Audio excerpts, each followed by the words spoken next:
Hello everyone, I'm the Creeps Cabin. I know you use these videos to fall asleep.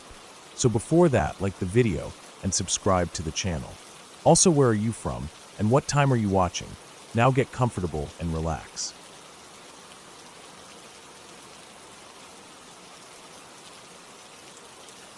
I don't tell many people about what I went through. The few times I did, their expressions changed. Not always in a bad way, just that kind of polite nod or raised eyebrow that means you're weird, but I don't want to say it. So I stopped. It's easier that way.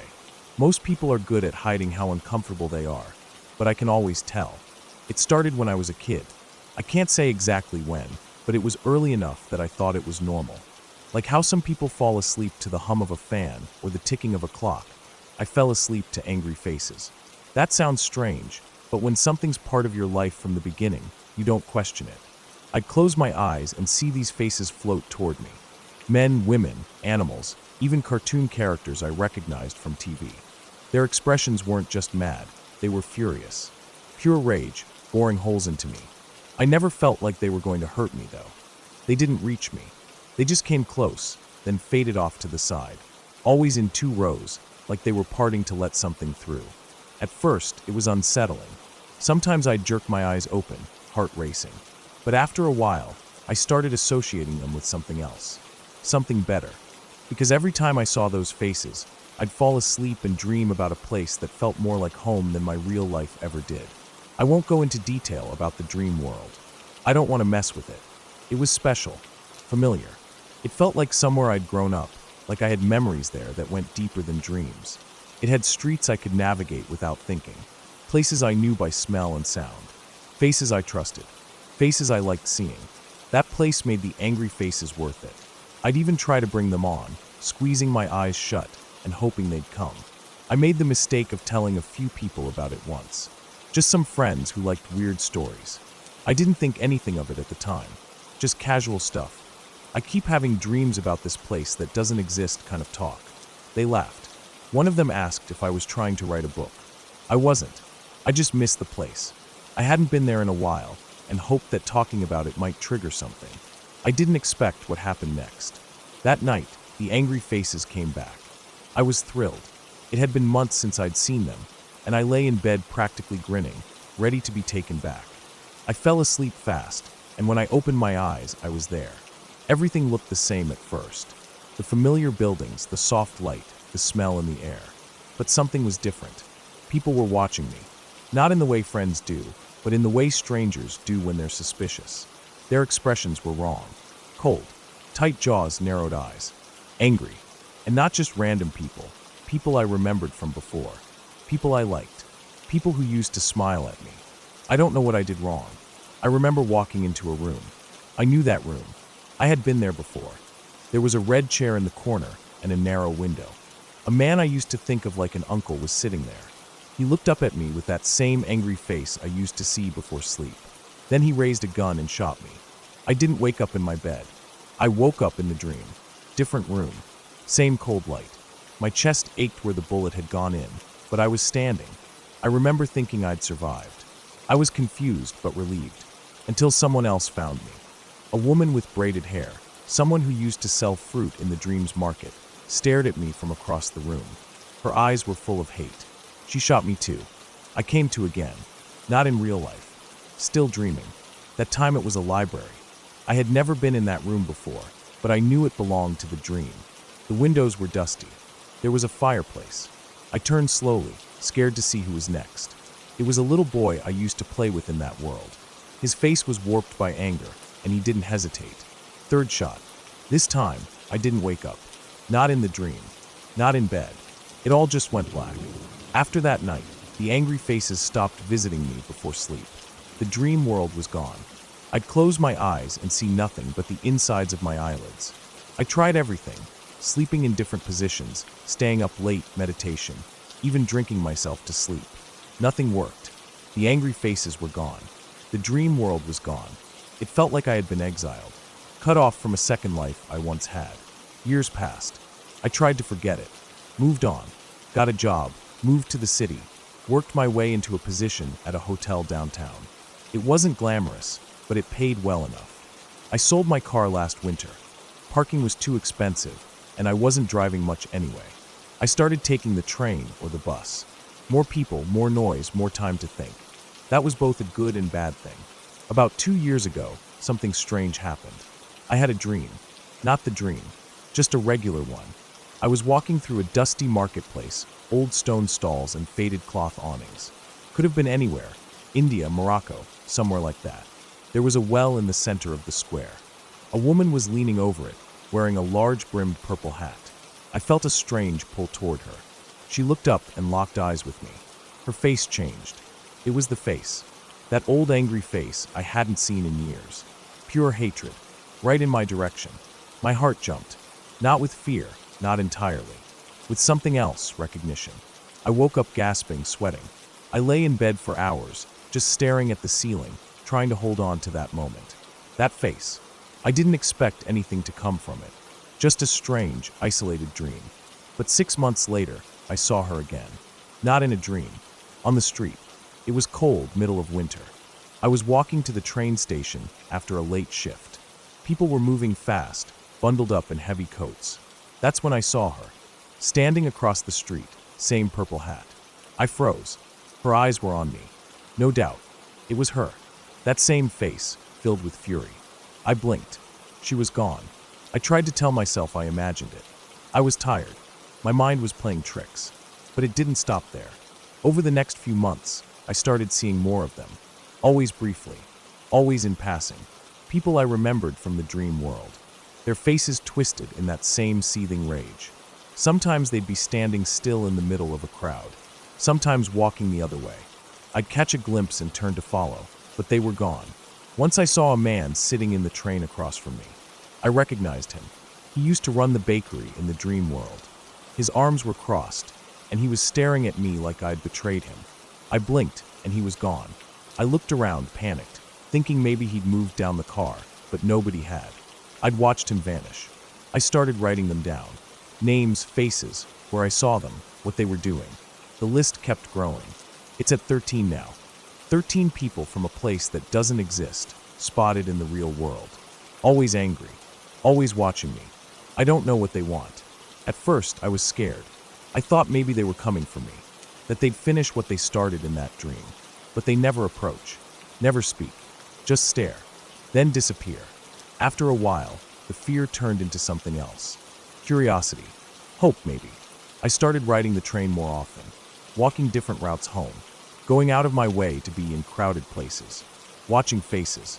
I wanted to see them again. Even if it meant being scared.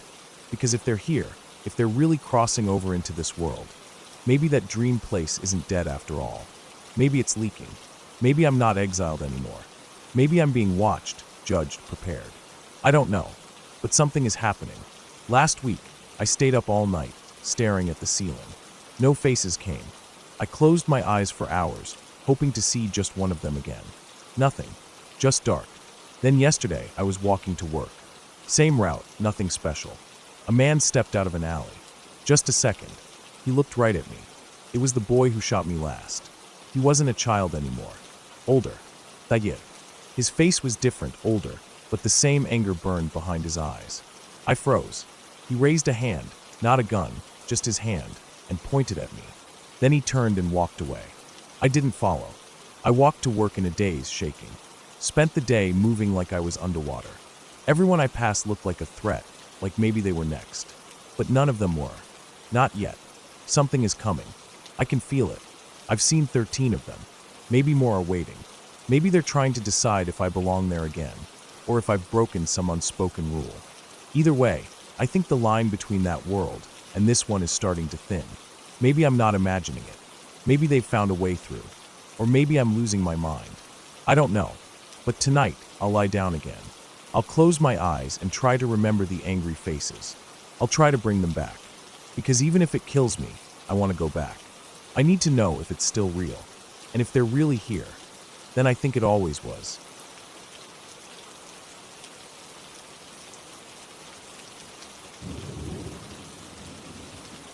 I've always had trouble sleeping. Not because of nightmares or anything like that. My brain just doesn't seem to shut off at night. I've always been like that. Even when I was a kid, I'd be the last one up. lying in bed staring at the ceiling for hours.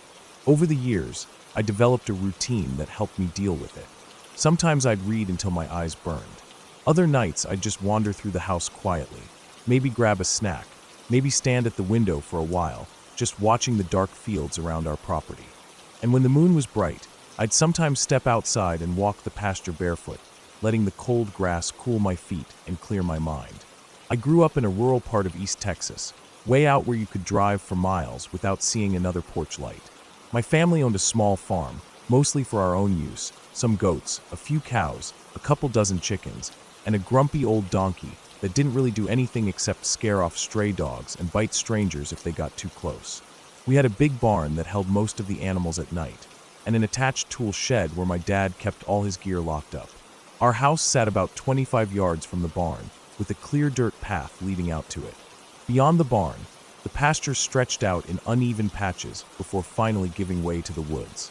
That night, I felt that old restlessness settling in again. I'd tossed and turned for maybe an hour before finally giving up and slipping out of bed. It must have been around 1 in the morning. The house was dark and quiet, except for the low hum of the refrigerator and the creak of the old floorboards under my feet. I pulled on a pair of jeans and a worn-out hoodie and laced up my sneakers, thinking a walk out in the night air might calm me down. I didn't bother turning on any lights. The moon was high and full, casting a silvery light over the yard. I could see clearly enough without artificial light. I stepped onto the porch and stood there for a minute, breathing in the cool air. There's something strange about the quiet out there at night.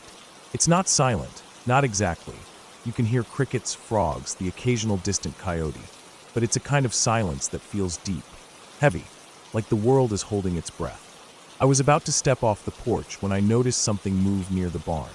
It wasn't just the usual shape of a goat or a chicken fluttering in the moonlight. It was a person, a man. At first I froze, not quite believing what I was seeing. He was coming out from the far side of the barn, walking in a straight line toward our property, carrying something slung under one arm. I squinted into the dark and realized it wasn't just any something. It was a rifle. I didn't think. My heart leapt up into my throat, and I stumbled backward into the house, slamming the door shut and locking the deadbolt. We never really locked up before. There hadn't been a need. But I locked it then, and for the first time in my life I felt genuinely unsafe in that house. I rushed to my parents' room and woke my dad. I didn't try to explain everything right away. I just told him there was a man outside with a gun. That was enough. Dad was out of bed in an instant. He didn't ask questions, didn't say a word. He grabbed the old shotgun he kept under the bed and pulled on his boots. Mom called the cops while we went outside. Out here, response times aren't fast. The dispatcher told her it would be 20, maybe 30 minutes before anyone could get there. So we didn't wait. The yard looked empty again when we stepped out. I couldn't see the man anymore, and the moonlight was the same cold silver it had been a few minutes before. Dad kept the shotgun low, but ready as we made our way to the barn. I was behind him, trying to keep my breathing steady, but it felt like my heart was trying to crawl up into my throat. We reached the barn in under a minute. The door was wide open. Inside, it was darker, the roof blocking out most of the moonlight. We had a single bulb in there, but neither of us flipped it on. We didn't want to announce ourselves if someone was hiding. But the barn was empty. The goats were gone. So were the cows. The donkey, too. Even the chickens that usually clustered in the corner had vanished. The smell of hay and animals was there, but it felt hollow without the sound that usually went with it. The barn felt wrong.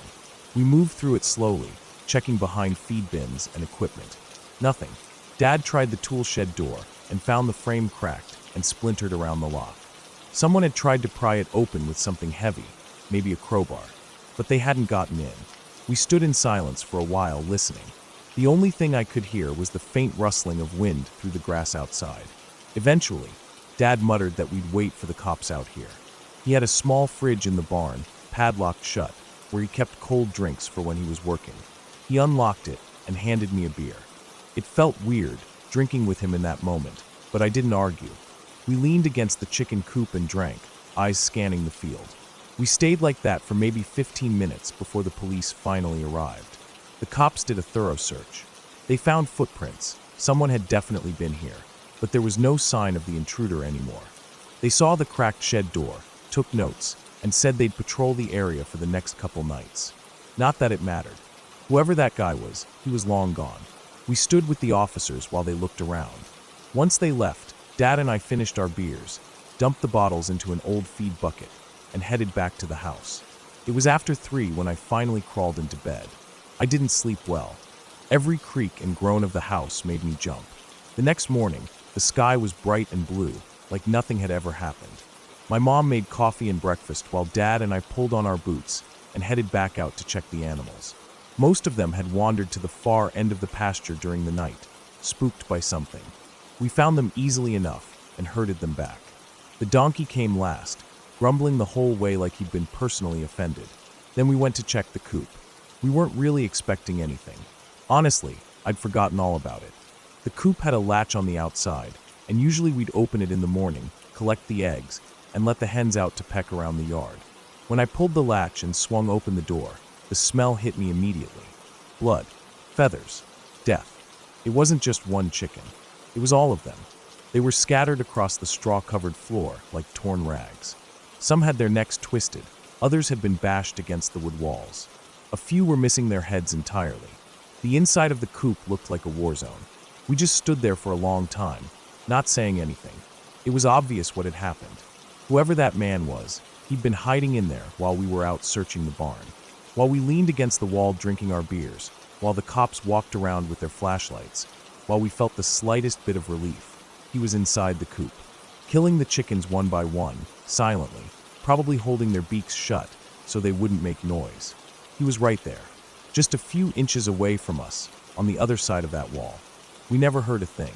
We never saw a thing. We called the cops again. They came out and checked the coop, took pictures, and added it to the report.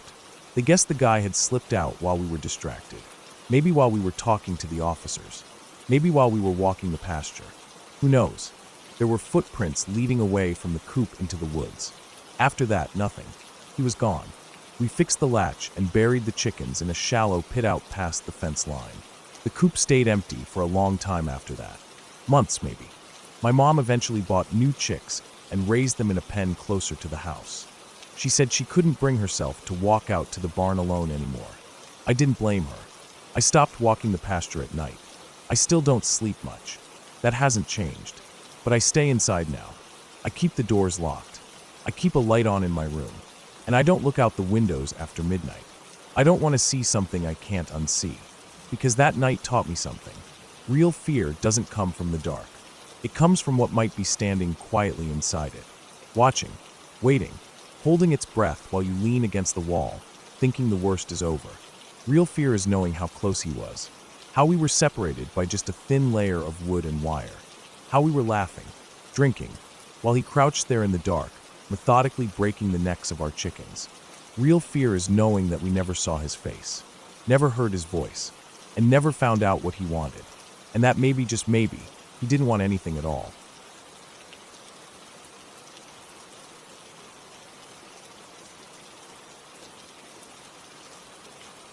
When I was in high school, I remember sitting around the kitchen table with my mom and grandma one evening. It was one of those quiet nights where the house felt still, and the kind of night when old stories seemed to float more easily to the surface. That was the first time I heard about Kathy. At first, it sounded like one of those family legends, odd and unsettling, but harmless. As the years passed, I found myself thinking about it more often, especially as I got older and started noticing how consistent the story always was. My mom didn't like talking about it, and my grandma only told it with a kind of heavy quiet in her voice, like it physically weighed her down to remember. I never fully understood how much it affected them until I moved into an old apartment of my own years later.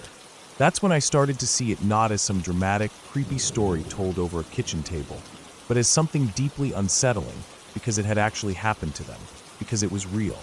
My mom was about 3 years old when it started. Back in the early 1970s, my grandparents had moved into a high-rise apartment building in downtown Columbus, Ohio. 9th floor. My grandpa had gotten a new job, and it meant uprooting and starting fresh. The apartment was small, nothing fancy, plain white walls, beige carpet, an old elevator that groaned when it moved. But it had a great view of the city from the living room windows. They didn't have much money at the time, so the apartment was bare bones. Some second-hand furniture, a TV that barely worked, a couch with the stuffing starting to peek out of the cushions. My grandma always kept things clean, though, and she was proud of making it feel like home. But my mom didn't like it. She was just a toddler, so she didn't have the words to explain it, but my grandma would say that she acted strange right from the start. She didn't sleep well in the new place. She'd wake up crying for no reason, sitting bolt upright in bed like something had startled her. She didn't want to go near the big windows in the living room. That was unusual, because back in their old house, she used to love looking outside. At first, my grandparents chalked it up to the move. New place, new city, unfamiliar sounds. It was probably just overwhelming. But then my mom started talking about someone named Kathy. It started small, just a name here and there. My grandma would hear her mumbling to herself while playing with her toys. When she asked who she was talking to, my mom said Kathy. My grandma thought it was cute. Kids have imaginary friends all the time. It was normal, but it got worse. Over time, Kathy became more than just a playmate. She became my mom's entire world. She wouldn't play with other kids at the park anymore. She didn't want to go anywhere without Kathy. If they tried to go out to dinner, she'd throw a tantrum unless they left space at the table for Kathy. She wouldn't eat unless there was a plate set for her friend. She stopped using her toys properly and would instead sit in the corner, whispering, for hours. My grandma would walk by the room and see her sitting with her back to the door, head tilted like she was listening to something. The first few times, she thought nothing of it. But after months of it, she started to feel uneasy. My grandpa, a more practical man, didn't put much stock into imaginary friends or feelings. He thought it was just attention-seeking behavior. My grandma, being deeply religious, started to worry more. She didn't believe in spirits or anything like that, not in the ghost story kind of way. But she believed that darkness could influence people, even kids. She started reading the Bible out loud more often in the apartment. She'd leave the radio playing hymns during the day. At one point, she even sprinkled holy water in my mom's room. Not because she thought it would exorcise anything, but because it gave her peace of mind. They started noticing that things were getting broken around the apartment. Glasses from the cabinet, picture frames knocked over, books pulled from shelves. My mom always said Kathy did it. Whenever she was caught in a mess or something was damaged, she blamed her friend. My grandpa lost his patience more than once, but nothing changed. They even took her to a child psychologist.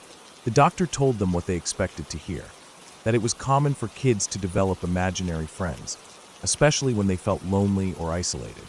But it didn't feel common. Not to them. My grandpa decided to do something about it in his own way. He thought my mom needed a distraction, something real to take her mind off Kathy. So one Saturday afternoon, he went out alone and came back a few hours later with a small German Shepherd puppy. He was excited, hopeful that the pup would keep her busy, give her a new friend to care for. My grandma didn't love the idea of having a dog in a small apartment, but she didn't argue. If it would help, she was willing to try anything. When my grandpa got back with the dog, the apartment was quiet. He walked in and found my mom sitting in the far corner of the living room, by the big window. She had a few of her toys spread out around her, but she wasn't playing with them. She was sitting still, staring at something only she could see. The dog, happy and wagging its tail only seconds earlier, suddenly changed. The moment it stepped into the room and saw my mom, it froze. Its ears went back, tail stiff. Then it started to bark. Not playful barks, but loud, angry, guttural snarls. The hair on its back stood up. It wasn't barking at the wall or at a shadow. It was staring straight at my mom. My mom didn't move. Then, out of nowhere, she started screaming. Not crying, screaming. It was loud enough that a neighbor knocked on the door to check if everything was okay. The dog stopped barking as suddenly as it started, and my mom collapsed into tears. My grandma rushed to her. She was hysterical, shaking, pointing toward the window. When they finally got her to calm down enough to speak, all she said was that Kathy had fallen out of the window. That window didn't even open wide enough for a child to fit through. It had one of those safety stoppers. My grandma always kept it locked. But that wasn't the point. The point was that after that day, my mom never spoke about Kathy again. Not once. It was like a switch had been flipped. The obsessive play, the conversations with no one, the whispers in the corner, it all stopped. She went back to her old toys. She slept through the night. She even started playing with the puppy. My grandma didn't take it as a coincidence. She started crying the first night my mom went to sleep without asking for Kathy. She told my grandpa she wanted to move. She couldn't shake the feeling that something had been wrong with that apartment. Really wrong. It took a few months to find a new place they could afford, but they packed up and left before the lease was even fully up. When they handed the keys back to the landlord, my grandpa made small talk. Just conversation. How the building was, how long the landlord had owned it. Eventually, Kathy came up. My grandpa mentioned how their daughter had developed an imaginary friend with that name, and how weird it had all been. That's when the landlord froze. He asked if they were sure the name was Kathy. My grandpa said yes, even spelled it out. The landlord looked uncomfortable. He didn't want to say it, but eventually he told them something that neither of them had expected. A few years earlier, the family that lived in the same unit before them had a daughter named Kathy. She was 5 years old when she fell from the 9th floor window and died. The family moved out shortly after. The apartment had sat empty for a long time before my grandparents moved in. The landlord admitted that they had trouble finding people to stay in that unit for more than a year.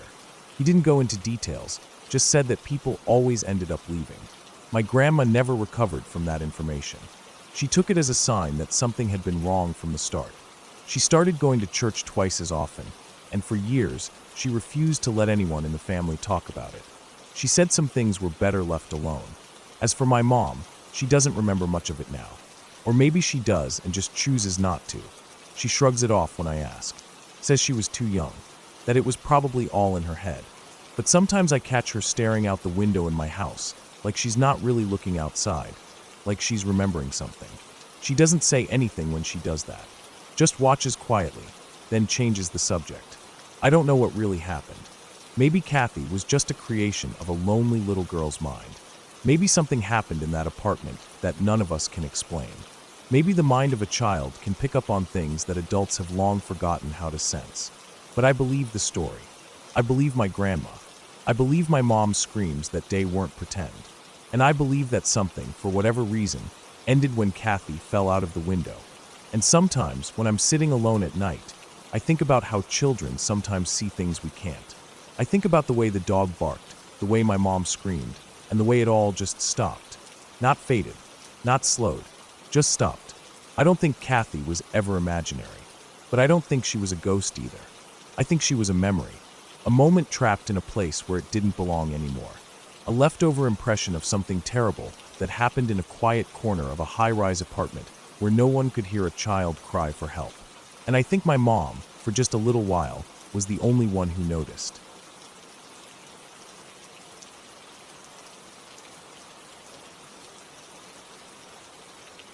I had just finished a late shift at work and was walking to my car in the parking garage. It was close to midnight, maybe a bit later. The place was almost completely empty, just a few scattered vehicles here and there. Most of the lights were on, but some overhead lamps were flickering. I parked on the 3rd floor, near the elevator, but I decided to take the stairs that night. I don't know why, maybe because I wanted to move, shake off the fatigue. As I turned the corner to where my car was parked, I noticed something, or someone, in the middle of the driving lane between the 2 rows of parked cars. At first, I thought it was just a pile of clothes or garbage, but as I got closer, I saw that it was a man. He was lying at an odd angle, one leg bent awkwardly under him, the other stretched straight out. His arms were spread out, and his head was turned to the side. He wasn't moving much, just a small twitch in his hand. He had on a gray hoodie, the hood pulled halfway up. His jeans were dirty, like he'd been crawling on the floor. There was a streak of what looked like blood on the ground beside him, but it wasn't fresh, it looked smeared dark. I stopped walking and stood about 10 feet away. I felt uneasy. Something about the whole thing felt off. The way he was lying there, it didn't look right. People don't collapse like that. I didn't know what to do. I looked around, but there wasn't a soul in sight. The garage was completely silent except for the hum of overhead lights and the distant sound of a car engine, maybe on the street below. Then he moved his head slightly, not much, just a little, and his mouth opened. He made this croaking sound, barely a whisper. I couldn't hear exactly what he said at first, but then I caught it. He wanted help. He needed to go to the hospital. I took a step closer. That's when I saw the side of his face, or what was left of it. There was a deep gash running across his forehead, and blood had dripped down his temple and cheek. His skin looked pale and sickly, like he'd been out there for hours. His hoodie had a big stain on the chest that was almost black with dried blood. He looked like he'd been in some kind of accident, or worse. I hesitated. Every part of me screamed to stay away, to just turn around and walk away, call 911, and let someone else handle it. But something pulled me in. I don't know if it was guilt or instinct, but I felt like I couldn't just leave him there. I asked him if he could walk, but he didn't say anything. He just groaned again, softer this time, and tilted his head a little toward my car. I figured he meant he needed a ride.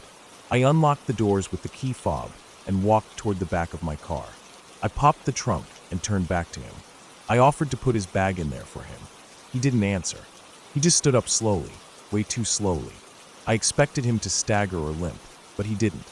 He moved in this weird, mechanical way, like he was testing each limb before trusting it. He didn't hand me the bag. Instead, he walked past me and got into the passenger seat. Before closing the door, he tossed a black duffel bag down near his feet. I caught the shape of it just before it disappeared into the shadows of the footwell. It was bulky, probably heavy. I didn't think much of it at the time. I assumed it was just clothes or something. I got in and started the car. I didn't say anything. I didn't want to. I just drove. I headed toward the main road, planning to take him to the nearest hospital, which was about 10 minutes away if there was no traffic. The streets were dead, so I thought we'd get there quickly. I was trying to calm myself down, telling myself I'd done a good thing. I kept thinking about how I'd feel if I were in his position, injured and alone, hoping someone would stop to help. But I couldn't stop glancing over at him. He didn't move. He didn't say anything.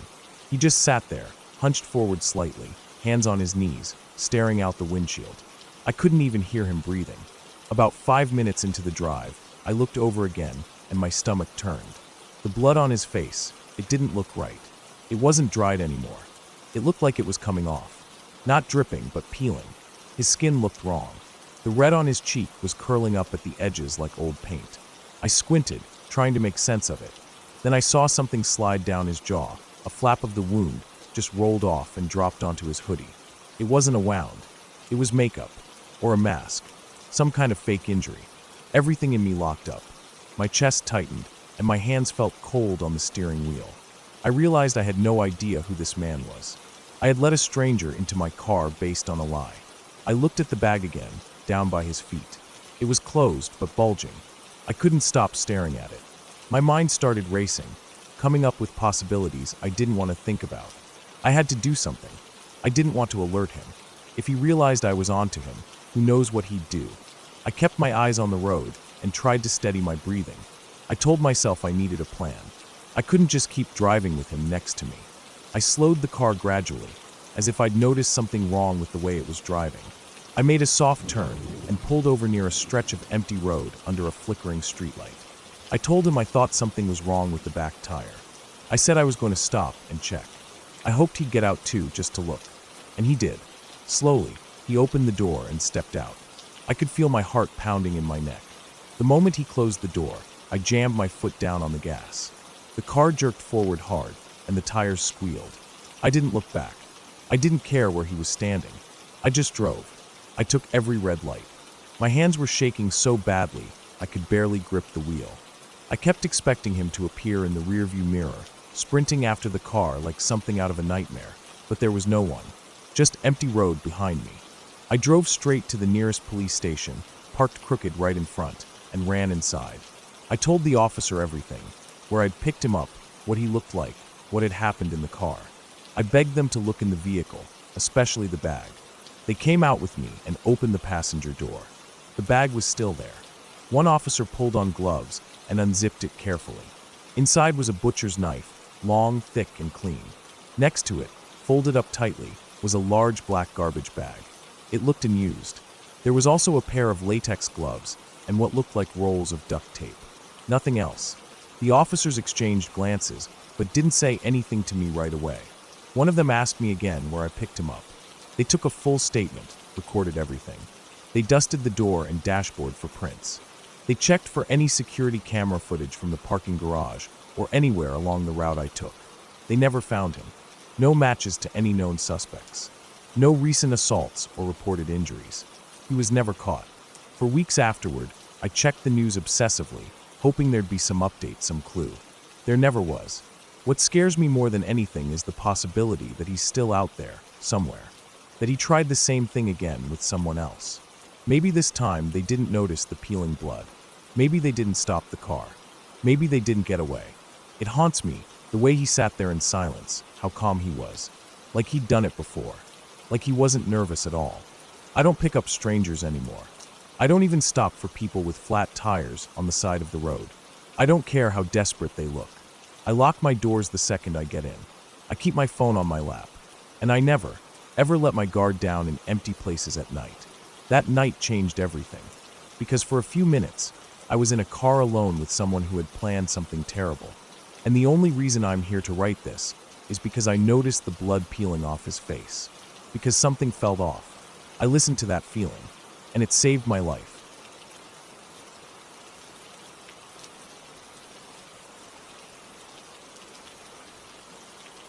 I've driven through a lot of nowhere in my life. Long stretches of desert highways where the horizon never moves and your thoughts echo louder than the engine. The kind of roads where, after a while, you forget the last time you passed a gas station or another human being. That kind of silence starts to gnaw at you after a few hours. But nothing compares to what I saw out near Amboy, California, on a route I'll never take again. This was a few years back. I was stationed out at 29 Palms, and I needed to make a run out to Albuquerque. There were a few normal ways to go, safer, more populated highways. But I'd been dared by a couple of the guys on base to take a more remote route, a shortcut that passed through Amboy and connected to I-40. It wasn't faster by much, but it cut through some strange, forgotten parts of the desert that most people don't talk about unless they've been through them. I figured it would be a cool solo drive. I like being alone on the road sometimes, just me, the desert, and the hum of the tires. That solitude helps you think, clears your head. So I filled up the tank, packed light, grabbed a few protein bars, extra water, and headed out late in the morning. The desert out there is dry, flat, and sun-bleached. After a couple hours of driving, even with music on, it starts to feel like you're drifting through some old, dusty photograph. Every hill, every rock formation starts to look the same. You see mirages on the asphalt ahead, each shimmering like waves. It's a kind of beautiful nothing, but it plays tricks on your mind if you're not used to it. I made it to Amboy in the early afternoon. It's barely a town anymore, more like the shell of what used to be one. A single diner, a gas station that probably hadn't worked in a decade, a faded motel with half its letters missing. Most of the buildings were sun-bleached and crumbling, windows broken or boarded up. The famous Roy's Motel and Cafe sign still stood, though a tall, rusted landmark in the middle of nowhere. I stopped briefly, mostly to stretch my legs and snap a picture of the Amboy City sign to send to my buddies, just to prove I had actually gone through with it. It was the kind of thing we always did, dumb dares and proof of doing something offbeat. I didn't stay long. The place had a weird feel to it, like time had gotten stuck there decades ago and forgotten how to move forward. I got back in my car and drove out the other side of town, heading northeast into a small mountain range. The road narrowed and twisted more as it climbed. There were no other cars, no houses, no people. Just the Tulane Road and desert scrub on either side. Eventually, the elevation started to drop again, and I found myself descending into a canyon. Tall grass lined both sides of the road. The sun was still high, but out there, the shadows always seemed darker than they should have been. That's when I saw it. A red Pontiac Fiero, old model, sitting sideways across both lanes like it had been parked there on purpose. At first, I thought it was an accident, but there wasn't any sign of a crash.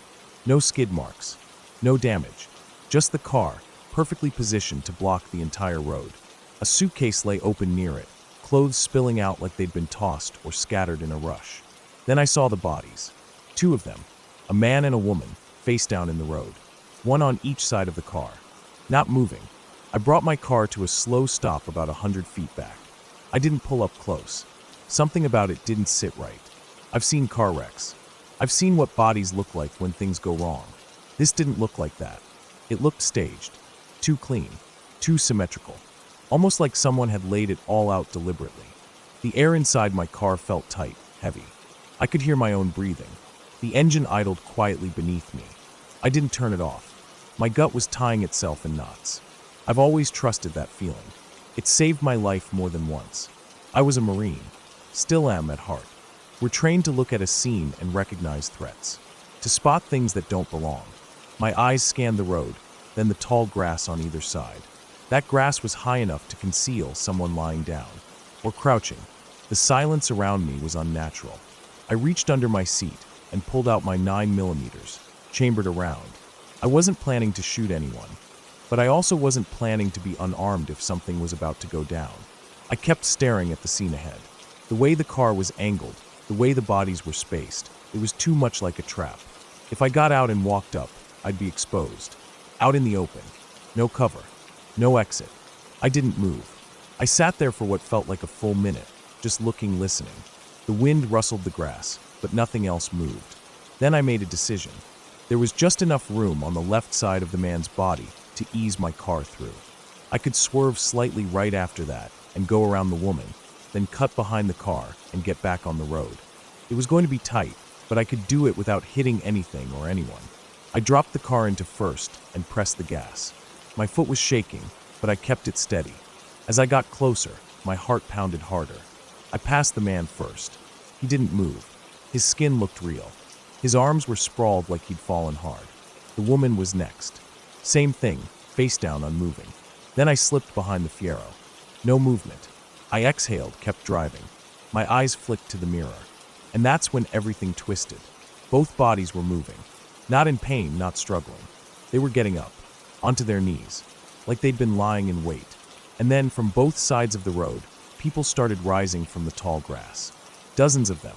At least 20. Maybe more. I can still see it if I close my eyes. Figures in dirty clothes, men and women, some barefoot, some in rags, others in what looked like normal streetwear, just old and faded. No one spoke. They just stood there, watching, facing my car. I don't know if they were all part of it, or if some had been lying in wait even closer than I thought. I didn't waste another second. My foot slammed the gas pedal to the floor. The engine roared, and I didn't let off. I watched the group vanish in the rearview mirror as the road curved and dropped again. I passed 2 more bends in the canyon before it opened up toward flatter land. My hands were locked around the steering wheel so tight my knuckles ached. I didn't stop. Not for water. Not for gas. I didn't slow down until I reached the on-ramp for I-40 East, miles ahead. Even then, I barely let the speedometer drop below 70. It wasn't until I got to the first real gas station along the highway that I finally pulled over. My mouth was dry. My chest felt hollow. I sat in the lot, engine off, windows up, doors locked, just trying to make sense of what I'd seen. I don't know who those people were. I don't know if they were a cult or a gang, or just something twisted out in that part of the desert. I never found any news stories about it. I never reported it. What would I say? That I saw bodies lying in the road that got up and 20 strangers emerged from the grass like they were part of some coordinated ambush? But it happened. I never went back through Amboy. I don't take shortcuts anymore either. I stay on well-traveled roads. I keep my doors locked. I keep my gas tank full. And I listen to that feeling in my gut every single time. Because I don't know what they would have done if I'd gotten out. I don't know what they wanted. I just know that scene was set up for someone. Maybe anyone who passed through. Maybe just me. And I know I was lucky. Most horror stories you can turn off. Close the book. Walk out of the theater. But that stretch of desert road, it's still out there. So are the people I saw. Maybe waiting for someone else to stop. Maybe waiting for someone who doesn't get that same bad feeling in their gut. Maybe waiting for someone who actually wants to help. Someone who doesn't make it to the highway.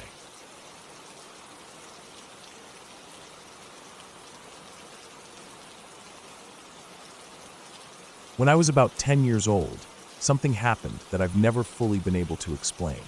It wasn't something terrifying in the traditional sense. No shadowy figure at the window, no strange creature in the woods, no vanishing person or blood-stained handprint, but it shook me in a way I hadn't felt before. It got into my head, and it never really left. That night started off like 100 others. My father and some of his friends had gone duck hunting earlier that day.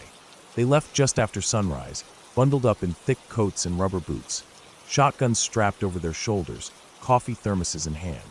I remember standing in the doorway with my mom watching them load the last of their gear into the back of my dad's old pickup.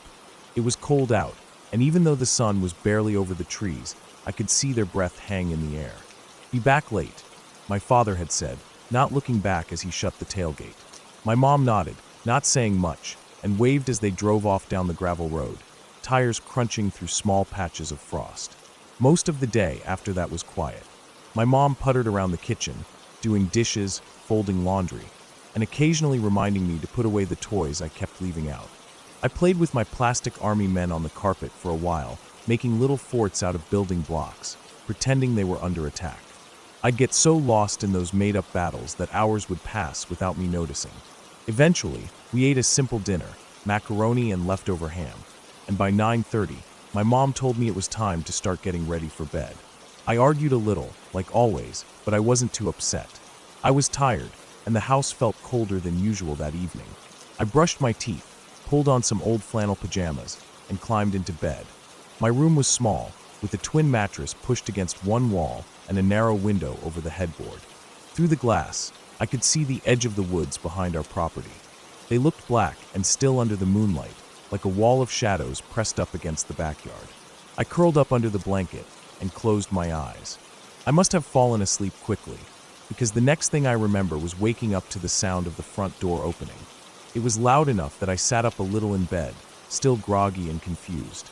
I didn't know what time it was, but everything in the house was dark except for a soft yellow light spilling out from the hallway. I heard voices next, low, tired, casual. It was my father and his friends. I recognized their tones even if I couldn't make out all the words. The hunting trip must have gone late like he said it would. I got out of bed slowly, not making much noise, and padded across the room in my socks. I cracked my door open just enough to peek out. The hall was quiet, the shadows long. From where I stood, I couldn't see the kitchen, but I could hear everything clearly. They were sitting around the kitchen table, drinking coffee, or maybe something stronger, and talking about the hunt. The scrape of mugs on the wood table, chairs creaking under their weight, the occasional burst of laughter. It all felt so normal, so everyday. But something was off. As I stood there listening, I felt a strange wave of familiarity hit me. It was small at first. Someone laughed in a way that felt oddly expected, like I knew it was going to happen before it did. I brushed it off as déjà vu. I'd heard that term before on TV, when someone said it felt like they'd lived a moment twice. But then it happened again. One of the men, Steve, I think, started describing how a duck had flown up from the reeds just as he was reaching for a shell. Before he could even get to the punchline of the story, I felt the words forming in my own head. He slipped on the mud and landed flat on his back. I whispered it to myself before he even got to that part. And then I heard him say it out loud, almost word for word. I frowned and leaned closer to the crack in the door. I thought maybe I'd overheard them talking about this earlier, but that didn't make sense. I was asleep. This was all new. Still, I waited. I kept listening. I figured if I was imagining things, it would stop. But it didn't. Another story started. My father was talking this time. I couldn't hear the beginning clearly, but as soon as he mentioned crossing a shallow stream, the words rushed into my head like I'd memorized a script. The current looked weak, but nearly took Jeff's boot off. I said it to myself again, barely a whisper, almost like I was testing it. Seconds later, my dad said the exact same thing. The same words, the same rhythm, the same tone. My stomach tightened. The hair on my arms stood up. I kept doing it, over and over, for nearly 10 minutes. They talked, laughed, complained about the cold, joked about someone falling asleep in the blind. And every single thing they said, I somehow already knew. I wasn't just guessing. I knew. It wasn't vague feelings or half-right guesses. I was saying the exact words, 2 to 5 seconds before they did. It was like I had dreamed the entire conversation and then woken up right in the middle of it. But I didn't remember dreaming it. I just knew what was going to be said. The more it happened, the more I panicked. I stopped whispering and just stood there with my hand on the door, breathing hard, staring at the hallway as if something was about to come around the corner. My heart was beating faster than I could remember it ever beating before, not because of anything I saw or heard, but because of the way my brain felt. It was like a string inside me was being pulled too tight, like a part of me wasn't mine anymore. I finally closed the door and backed away from it, my legs shaking a little. I climbed back into bed, pulled the blanket over my head, and stared into the dark. I didn't sleep again for hours. Every time I closed my eyes, I heard their voices again. I replayed every line in my head, over and over, trying to convince myself that I was imagining it, that I was just tired, that it didn't mean anything. But it felt real. Too real. The next morning was quiet. My dad and his friends had already gone, and my mom was making pancakes. Everything felt normal again, like it always did. Nobody said anything about the night before, and I didn't bring it up. I didn't know how to. How do you explain something like that? Over time, I tried to forget about it. I pushed it aside, called it a weird moment, a glitch, a trick of a half-dreamed memory. But deep down, I knew something had happened. Something I couldn't explain. And ever since then, I've never quite believed that the world is as solid or as simple as it seems. Sometimes I wonder how much of what we see and hear is just a story we're being told in real time, and how much of it we already know, somewhere deep down, before it even happens. That night didn't change my life in any big obvious way. I didn't start having visions or predicting the future. I didn't become some psychic or guru or anything like that. But it made me watch things differently, listen harder, question what I thought was real. And every once in a while, I'll catch a moment, someone turning their head, a car door slamming, a line in a conversation, that I swear I already knew before it happened. I don't talk about it. Not really. But it's always there, in the back of my mind. Like I'm just a little out of step with the world, a half second ahead or behind. Just enough to notice. Just enough to never forget that one strange, quiet night when I was 10 years old, standing barefoot in the hallway, whispering words I shouldn't have known.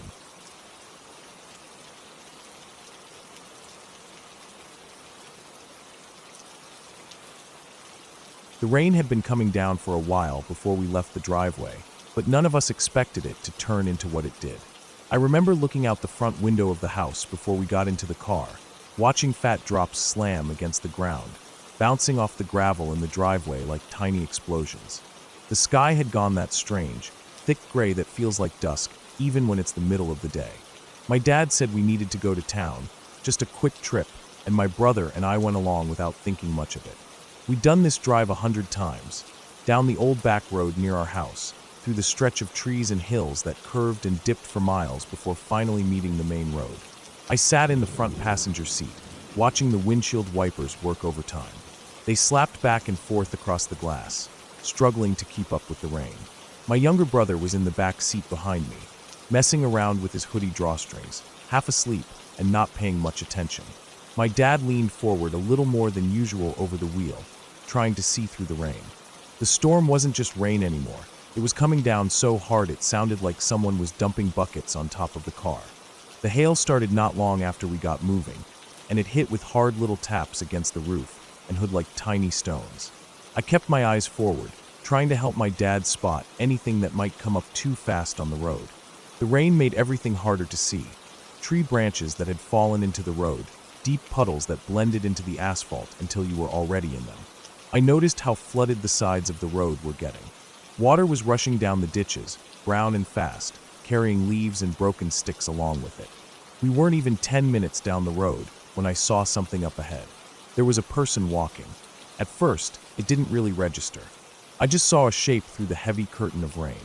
A figure, yellow, moving slowly. The rain blurred everything. Our windshield, the air outside, even the person. But as we got closer, I could see him more clearly. He was wearing a yellow rain slicker, the kind that has a long coat that goes down past the knees and a big hood that covers most of your head. The slicker was bright against the washed-out gray of everything else. It was almost glowing, but that was the only thing bright about him. The man, if it was a man, was walking slowly, almost dragging his feet, head tilted down. The hood of the slicker was tipped low over his face, so you couldn't see anything under it. No eyes, no nose, nothing. Just that sloped yellow hood hiding whatever was beneath. He didn't seem bothered by the rain at all. Didn't have his hands up. Wasn't shielding his face. Just moving at that slow, steady pace like he had nowhere to be and didn't care about getting soaked or hit by hail. He was on the right side of the road, our side, and walking in the opposite direction we were driving, which meant we'd be passing him soon. I stared at him the whole time we approached. Something felt wrong about him, but I couldn't put my finger on it. Maybe it was how slow he was walking, or how his head never moved, even when our car came into view. Maybe it was just the fact that no one should be out walking in that kind of storm. But something wasn't right. My dad had slowed down a bit, probably out of caution in case the guy stepped into the road. We were doing about 30 miles per hour. Not too fast, but enough that a person wouldn't survive getting clipped. I kept my eyes on the man in yellow. He was about 30 yards ahead when he stopped walking. He just froze, didn't look up, didn't turn, just stopped mid-step, like he heard something or decided to do something. His arms hung loose by his sides, and he stood there in the rain as we kept moving toward him. Something about the way he stopped made my stomach drop. I didn't know why, but I felt this sharp pinch of anxiety in my chest. I glanced at my dad, who hadn't reacted much, just kept driving, probably figuring the guy was stopping to let us pass. Then, just as we were about to pass him, no more than 2 car lengths away, he moved. He didn't jump or run. He sidestepped, smooth and sudden, like it was timed. He stepped directly into the road, right at the car. My heart jumped into my throat. My dad swore under his breath, jerking the wheel just enough to swerve slightly left. It wasn't wild or out of control, but we missed the man by maybe a foot, maybe less. The side view mirror looked like it was inches from hitting his raincoat. I twisted in my seat to look behind us. My brother had snapped upright in the back seat, staring too. The man didn't look back at us. He didn't run or stumble. He didn't even flinch. He just stepped back out of the road like nothing had happened and kept walking the way he had been, slow and steady, head still down, arms still loose. None of us said anything for a while. We just kept driving. The rain kept hammering down. The wipers kept moving. The farther we got, the more surreal it felt. My heart was still pounding. I kept replaying it in my head. The timing, the way he had stopped, the step into the road right as we passed. It hadn't looked like an accident. It looked deliberate. We reached the main road eventually, and the storm lightened up a little. The hail stopped first. Then the rain eased off to just a steady downpour. The light came back a bit too, though the sky still looked bruised and heavy. My dad was gripping the wheel tighter than usual. I could see the tension in his arms. My brother didn't say much, just stared out the window. We got what we needed from town, but the whole trip felt off after that. The store lights felt too bright, the cashier's voice too cheerful. I couldn't stop thinking about the man in the yellow slicker. I tried to explain it to myself. Maybe he was just disoriented. Maybe he had bad hearing and didn't realize how close we were. Maybe he was drunk. But none of those answers really made sense. He hadn't looked drunk. He hadn't looked scared. He hadn't even reacted when the car passed inches from his body. He didn't jump, didn't twitch, just kept walking. On the way back, I stared hard at the road, watching for him. We didn't see him again. Not in the ditch. Not on the shoulder. Not anywhere. I looked all the way back to the exact spot where he'd stepped into the road, and there was nothing there. No sign of anyone. The road looked like it always did, wet and worn and surrounded by trees and empty space. When we got home, we didn't talk about it much. My brother went to his room, and my dad walked out to the garage and started organizing tools like he always did when something was on his mind. I went to my room and sat on the edge of my bed, still trying to make sense of it. For a few nights after, I had trouble sleeping. I'd picture that slicker, that yellow shape in the rain. I kept thinking about how close we were to hitting him, and how he didn't care. It didn't make sense. Anyone else would have jumped back. Anyone else would have looked up when a car was barreling toward them. He didn't even flinch. I started going over different possibilities. Maybe he had some kind of death wish. Maybe he wanted to get hit. Maybe he was mentally unwell. But there was something too calm about the way he moved. Too timed. Like he knew exactly when to step out and when to step back. It wasn't a ghost. It wasn't some made-up story. It happened. And even now, thinking back on it, it doesn't feel like a scary story you tell around a campfire. It feels like something real, something that sits in your memory like a knot you can't untie. There was no big event, no crash, no scream. Just a strange figure in the worst storm I've seen in years, stepping right in front of our car like it was nothing, and walking away like it didn't matter.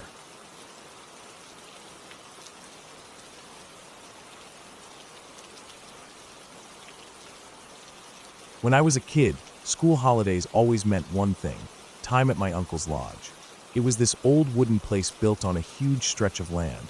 Not quite a farm, not quite a forest retreat, but something in between. It sat at the edge of thick bushland, the kind that stretched for miles without much of a trail, filled with twisted trees, deep gullies, and dry creek beds that only filled up after heavy rain. My uncle kept the place in good shape, but the land itself was wild and untamed. My brother and I used to spend hours out there exploring every inch we were brave enough to go near. We climbed trees, raced sticks in the creek when water actually ran through it, and pretended we were outlaws hiding from the law. Our dog, Bandit, always came along for the ride. He was part blue heeler, part something else, lean and quick, always out ahead of us sniffing the wind, tongue lolling out like he was smiling. This one day started off like most of them did. Warm air, sky completely clear, not a hint of wind. Everyone except my dad had gone into town, my uncle, my aunt, my brother. Dad had decided to take a nap in the middle of the day, and I didn't feel like sitting inside while he snored in the room next to the kitchen. Bandit and I wandered down to the dry creek that cut through the back edge of the property, about 10 minutes walk from the lodge. The creek was wide and packed with pale, smooth stones. Dry leaves and brittle twigs crunched underfoot. I was poking around with a stick, flipping over rocks looking for bugs or skinks when Bandit suddenly stiffened. 1 second he was beside me, the next he bolted straight into the trees across the creek. I didn't think much of it at first. He'd chased wallabies before. But after a few seconds I realized he wasn't barking, just dead quiet. That was strange for him. He usually made a fuss when chasing something, barking and yipping. I called his name a few times, but there was no sound except for my own voice bouncing back off the trees. I gave it a minute, then crossed the creek bed and pushed into the bush, calling for him again. The trees swallowed me quickly. The further I went, the less of the sky I could see. Everything got darker, not because the sun had gone anywhere, but because the trees here were older, their branches thicker, and stretched further overhead. I could still see patches of blue between the leaves, but they were fewer and farther apart. I kept yelling for Bandit, but I got nothing back. No rustle, no bark. I started to feel uneasy.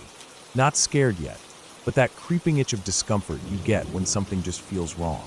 I tried to stay calm, tried to remember which way I'd come from. The land didn't look familiar anymore.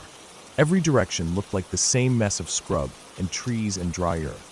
I picked a direction I thought was right and started walking fast, heart beating a little quicker now.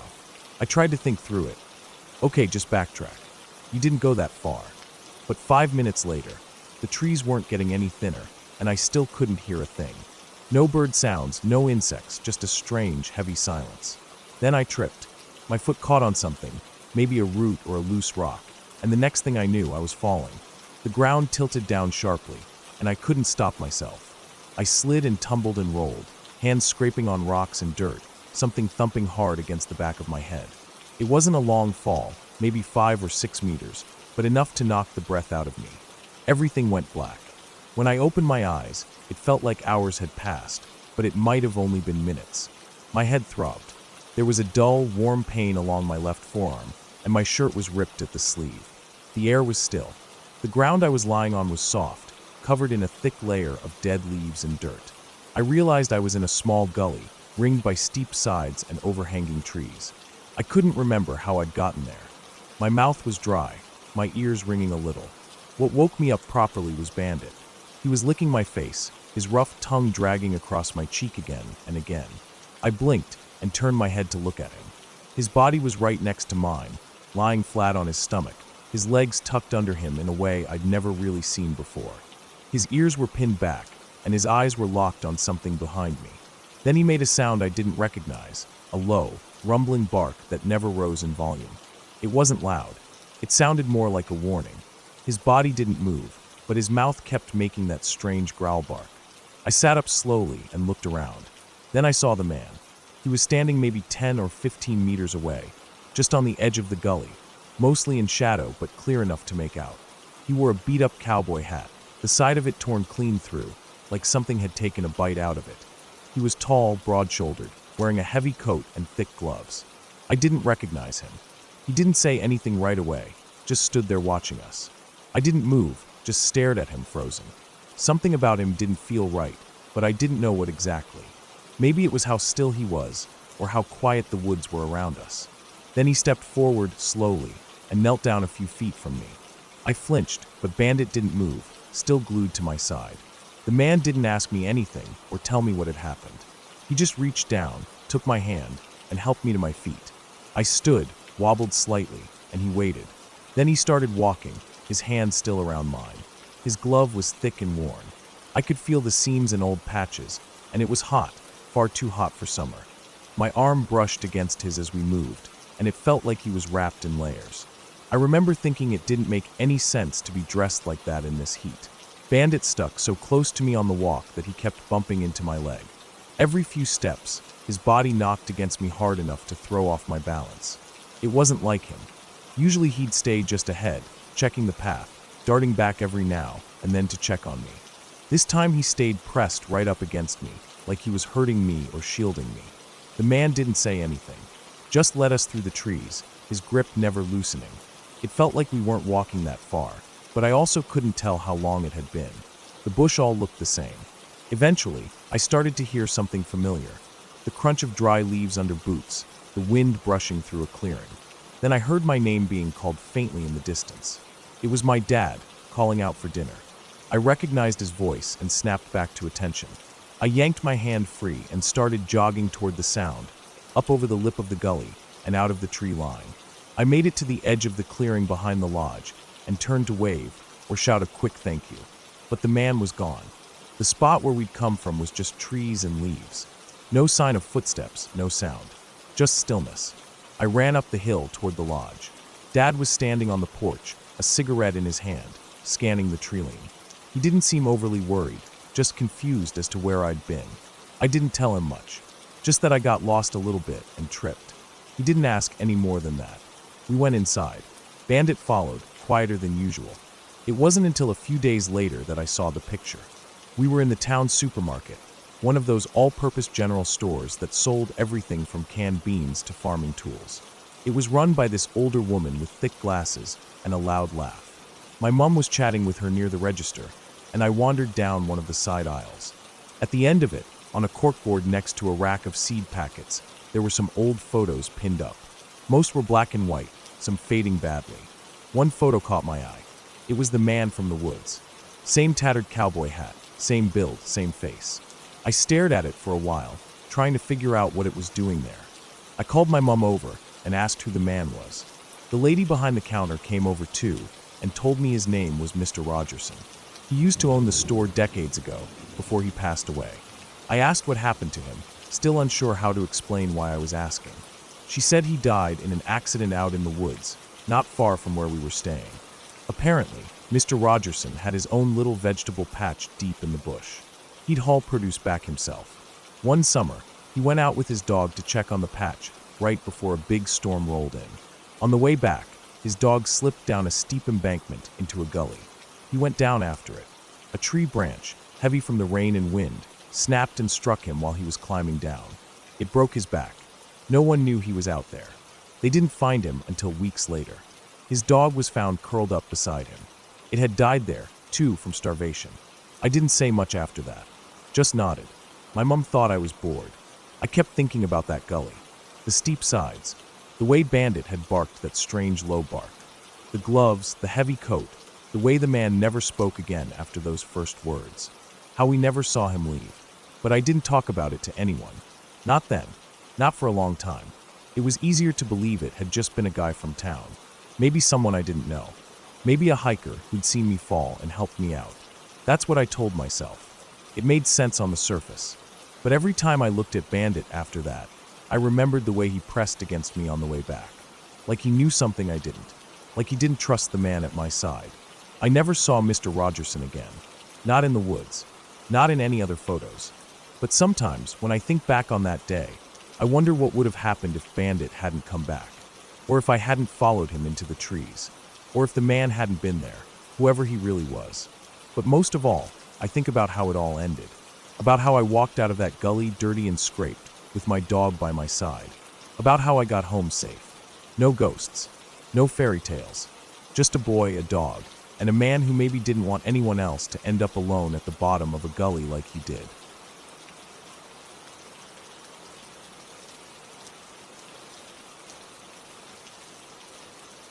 I didn't really think much of it at the time.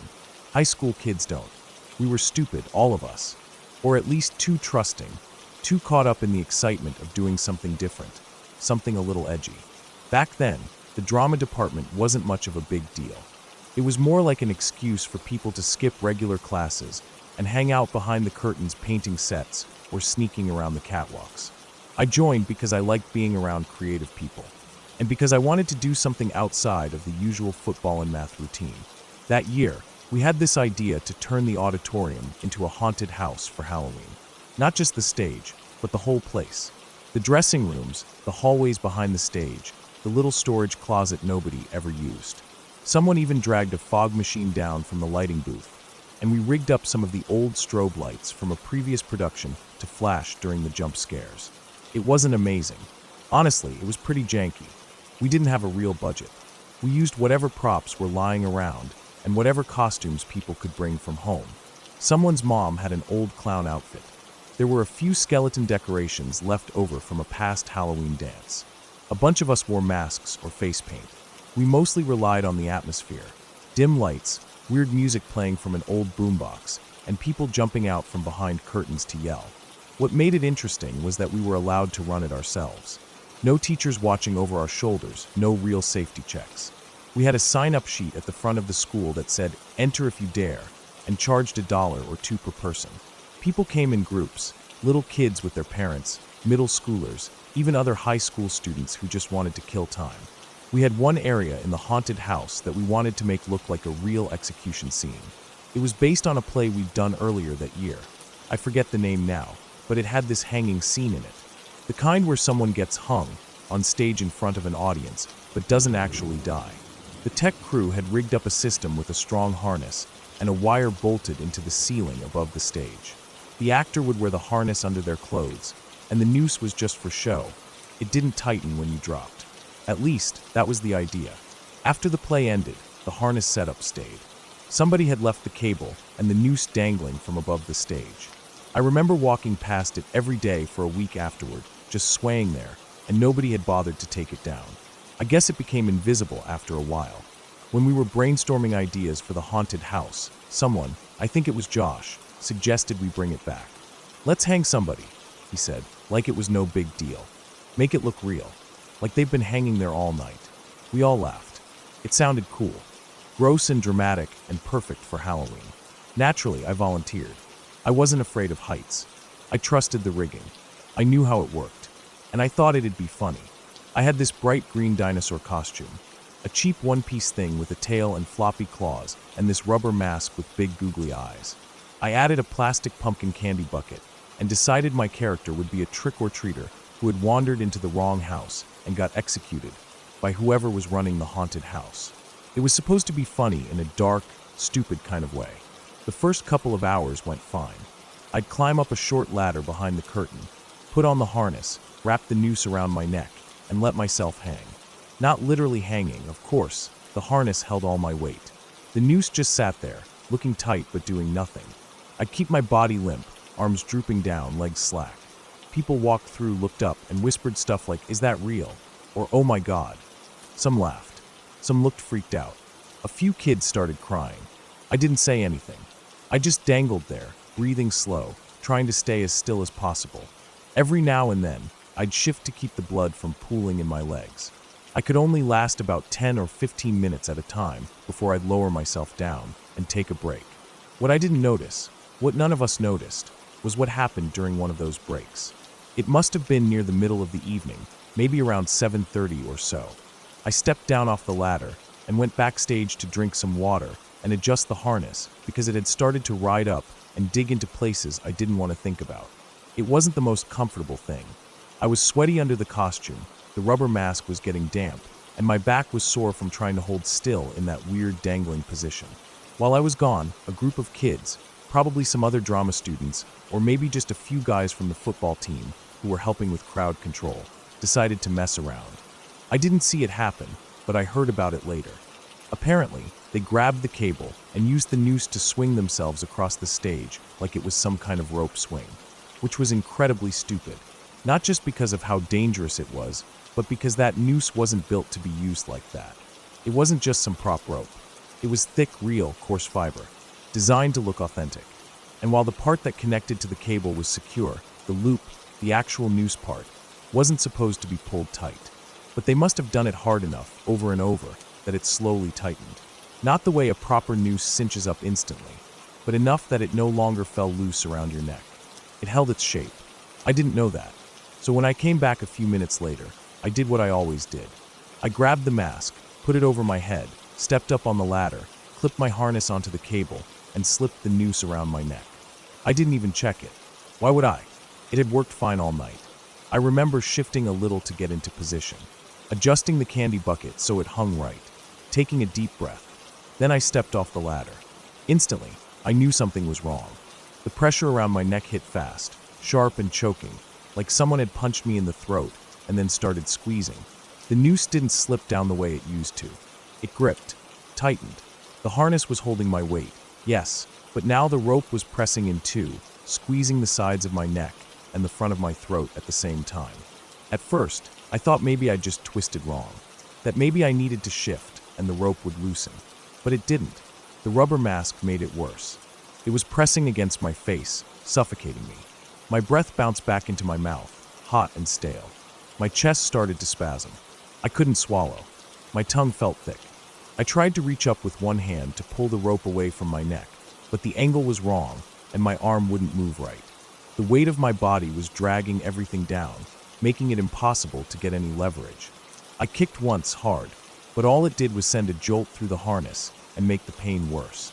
I couldn't yell. I couldn't even cough. The weirdest part was how quickly everything started to fade, not in a panicked, fast-motion way, but the opposite. Slow, like I was falling asleep. A warm, heavy sleep. The panic only lasted a few seconds, then it started to feel, not good exactly, but numb, detached. I felt lightheaded. My ears buzzed. My vision tunneled. I was floating, somehow, even though I knew I was dangling. That's when it hit me. I was going to die. Right there, on stage, in front of everyone. And nobody would know. They'd walk through, see the hanging dinosaur, think it was part of the act. Maybe they'd laugh. Maybe they'd take pictures. They wouldn't realize I was dead. Not until hours later, when someone finally turned on the lights and found me cold and blue and slack-jawed inside a sweaty green costume. The thought snapped me out of it. I flailed blindly. My foot found the edge of the ladder. Slipped. Found it again. I pushed, shoved myself up, reached out and grabbed the top rung. My fingers were shaking. Weak. I didn't have strength. I had fear. That was all. I pulled. Climbed. My knees hit the steps hard. I got one hand around the noose and tried to tug it loose. It barely moved. I was gasping now, short, wheezy, wet breaths.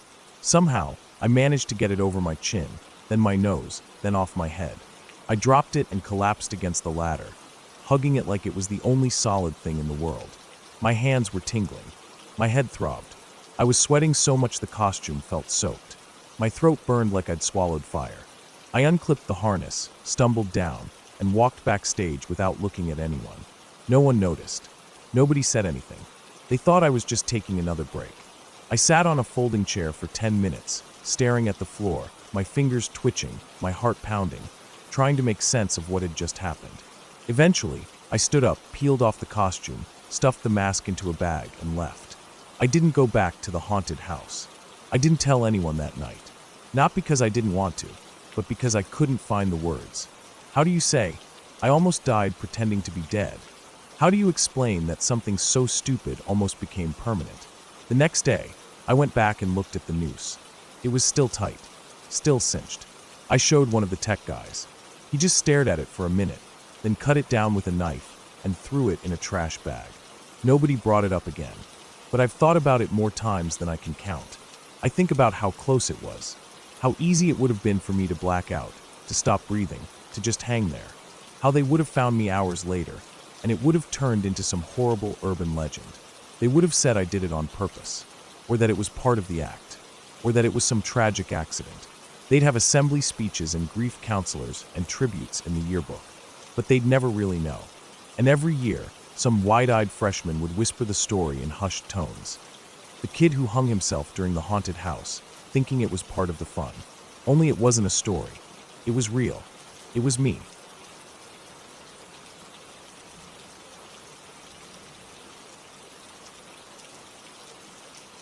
I never really thought anything would happen that day. It started like every other day off from work, quiet, slow, uneventful. I had taken a few days for myself, drove out to a small mountain town that was mostly empty in the off-season. The kind of place that gets tourists in the summer, but is forgotten once the cold months creep in. That's what I wanted, quiet. I booked a remote cabin through a rental site. It was basic. No Wi-Fi, barely any cell reception, no neighbors in sight. Just trees, an old logging road, and the sound of wind moving through the tall pines. I arrived early in the afternoon. The air had a sharp chill, and the sky was already starting to get darker, even though it was only around 3 p.m. The cabin was small, one room, a wood stove, a bed, a tiny kitchenette, and a bathroom that barely fit a shower and toilet. Outside, there was a fire pit, a few rotting stumps, and a path that looked like it hadn't been walked in months, maybe more. I dropped my bag on the bed, cracked open the window to let the musty air out, and went back to the car to bring in my groceries, mostly canned stuff, jerky, trail mix, and a few bottles of water. I had no plans to hike, no plans to go exploring. I just wanted to sit with a book, warm by the stove, and not hear another human voice for a few days. But it didn't stay quiet for long. It started with a sound, a sharp crack, like a branch snapping, just as the sun dipped behind the trees. I had just finished lighting a fire in the wood stove and was lying on the bed staring at the ceiling. At first, I didn't think much of it. Trees make noise. Wind pushes through and knocks branches loose. Animals move through the brush. It was the woods, after all. But then I heard it again, this time closer. Another crack, and then a heavy shifting noise, like something big stepping on dry leaves, then stopping. I sat up, listening. I didn't move. I didn't call out or try to see anything through the window. I just sat there and listened. Nothing happened for a few minutes. The fire inside the stove popped and crackled, and I slowly started to think it was probably just a deer. Or maybe a bear, though I hadn't seen any signs warning about bears on the drive-in. I convinced myself it was nothing. Still, I locked the door, just in case, and closed the window I had cracked earlier. I cooked a small dinner on the little stovetop and ate it sitting on the floor next to the fire. I tried to read, but I kept glancing toward the window. The feeling didn't go away. That subtle sense that something was wrong, like I was being watched. I didn't see anything outside, just dark trees and some faint reflection of the fire behind me on the glass. I went to bed early, more out of boredom than tiredness. That night, I barely slept. I kept hearing sounds. A low crunch here, a shuffle there. Always outside. I didn't get up to look. I didn't even turn on the light. I just lay there staring into the darkness, listening to the creaks and groans of the cabin settling, and whatever it was that kept moving just beyond the walls. At one point, something brushed against the far wall. I heard it, a scrape, like something sliding along the wood paneling outside. It wasn't a branch. I know what trees sound like. This was lower, slower, more deliberate. I stayed in bed and pulled the blanket up to my chin. I don't know how long I lay like that before I finally passed out. The next morning, I walked outside to check the area. I half expected to find nothing, but near the edge of the tree line, about 20 feet from the cabin, I found prints in the patchy dirt and frost. They weren't clear enough to tell exactly what made them, but they were big, not like a bear or a dog. Longer, flatter, almost like boots, but not quite. I stood there for a while staring at them. They didn't go in a straight line. They came from the woods, circled near the cabin, then disappeared back into the trees. It looked like someone had walked slowly around the place. I went back inside and locked the door. I didn't want to panic. Maybe someone was hunting and got lost. Maybe it was a ranger doing rounds, though I hadn't seen anyone since I got there. But still, something about the tracks made my skin crawl. I made some coffee and sat near the fire again. The silence outside now felt too heavy, like the forest was holding its breath. I spent most of the day inside. I only stepped out to gather a bit more wood from the pile stacked against the far side of the cabin. I didn't go near the tree line again. I kept the door locked, and when the sun started to go down, I pulled the curtains across the windows. I didn't want to see out, and I didn't want anything seeing in. That second night, I didn't sleep at all. Just after midnight, I heard movement again. This time, it was unmistakable. Something, or someone, was walking on the porch. The boards creaked one by one. Slow, deliberate steps. I sat up in bed, heart pounding. I could see the faint outline of the door from where I was. The fire had died down, and the cabin was almost completely dark. I didn't move. I barely breathed. The steps stopped right in front of the door. I heard the soft sound of breathing, heavy and slow. Then a thud. Not loud, but solid. Like a hand or a fist gently knocking once against the door. Not trying to break in, just making sure I heard it. I didn't move for a long time. I don't know how long the person, or whatever it was, stood out there, but eventually the steps started again. I heard them cross the porch and go back down the stairs. I didn't hear anything else after that. In the morning, I checked the porch. More prints. Clearer this time. Long, deep impressions that didn't match any boot I'd ever seen. Almost barefoot, but too wide and too long. Like a person's foot, but stretched. I didn't know what to make of it. I went back inside and packed my things. I was ready to leave. I tried starting my car. It didn't start. Battery was fine. Tank was full. No damage I could see. It just wouldn't turn over.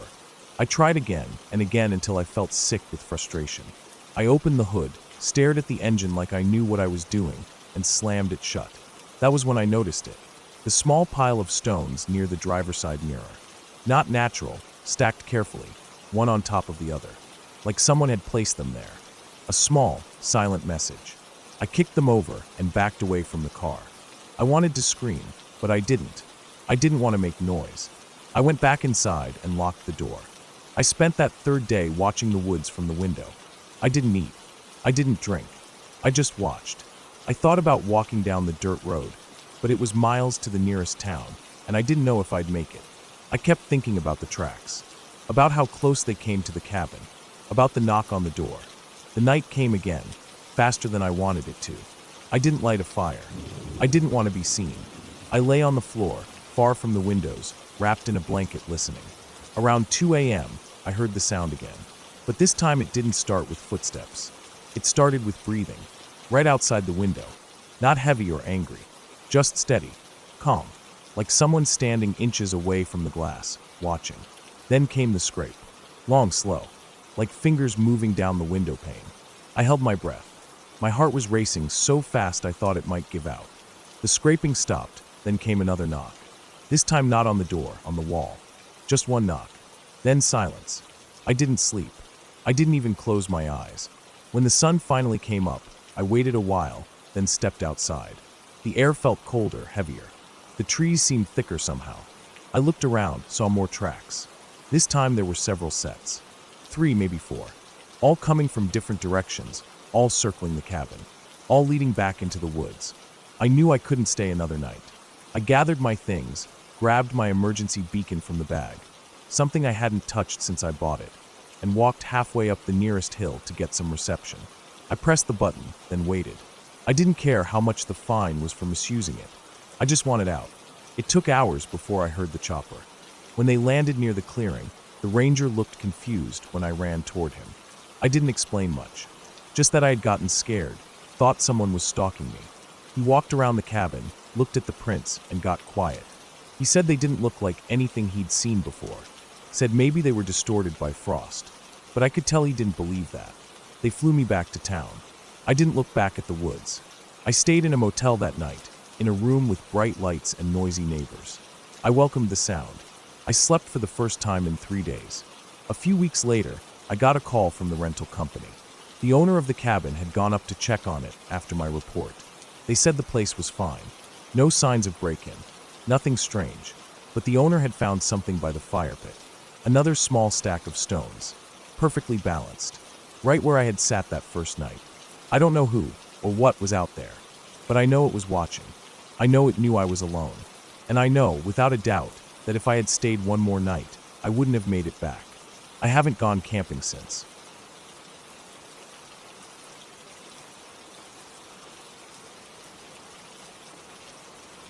It started with a wrong turn. I had taken a few days off work to clear my head, and I figured a solo hiking trip in a quiet, lesser-known park would be a good way to reset. Nothing extreme. Just a few hours' drive from the city. I packed up my car with supplies, enough food, water, a simple one-person tent, a decent knife, flashlight with extra batteries, trail maps, compass, and a backup phone battery, and left early in the morning to make the most of the daylight. The area I chose was a forest preserve I found online. It was remote enough that I figured it wouldn't be crowded, but not so remote that I couldn't get help if I needed it. There were marked trails, several clearings marked for camping, and even a small ranger station at the entrance. It felt safe. I had hiked alone before, though never in such a quiet place. I liked the silence. I liked hearing nothing but the sound of my own boots crunching leaves. The first few hours went exactly as I had hoped. I parked at the trailhead, signed into the logbook outside the ranger cabin, and headed out. It was late September, and the forest had started to change colors. Golden leaves clung to branches, and some littered the trail in thick, rustling patches. I had no particular destination in mind, just a general loop that would take me to a clearing I'd seen on the map, where I planned to set up camp. About 4 hours in, I came to a fork in the trail that wasn't marked on my map. Both paths were narrow, but the one to the left looked slightly more worn. I paused, checked my compass, then decided to take the left trail, figuring it probably looped back to the main one eventually. I didn't think much of it. Sometimes trail maintenance fell behind, and unofficial paths formed. I just kept walking. The trail began to slope downward gradually. At first, it was subtle, but over time, I realized I had descended quite a bit. The trees grew denser. The air got cooler. The light filtered through differently. My GPS signal began to flicker. I assumed it was just the tree cover. Still, I made a mental note to turn back soon. I walked for another 10 minutes and came across a small stream, shallow and fast-moving, with stones that looked crossable. I stopped to refill my bottle and decided this was a good place to turn around. I looked at my map again, trying to figure out exactly where I was, but nothing lined up perfectly. That bothered me, but not enough to panic. I marked a tree with my knife, so I'd know I was back on the same trail, then started heading back. Only, after about 20 minutes, the trail didn't look familiar anymore. I hadn't seen the marked tree. I figured I must have veered off a bit.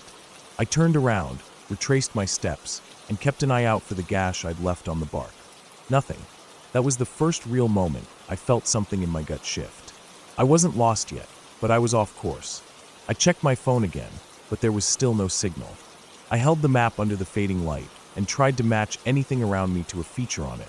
A bend in the stream, a rock outcropping, anything, but nothing matched.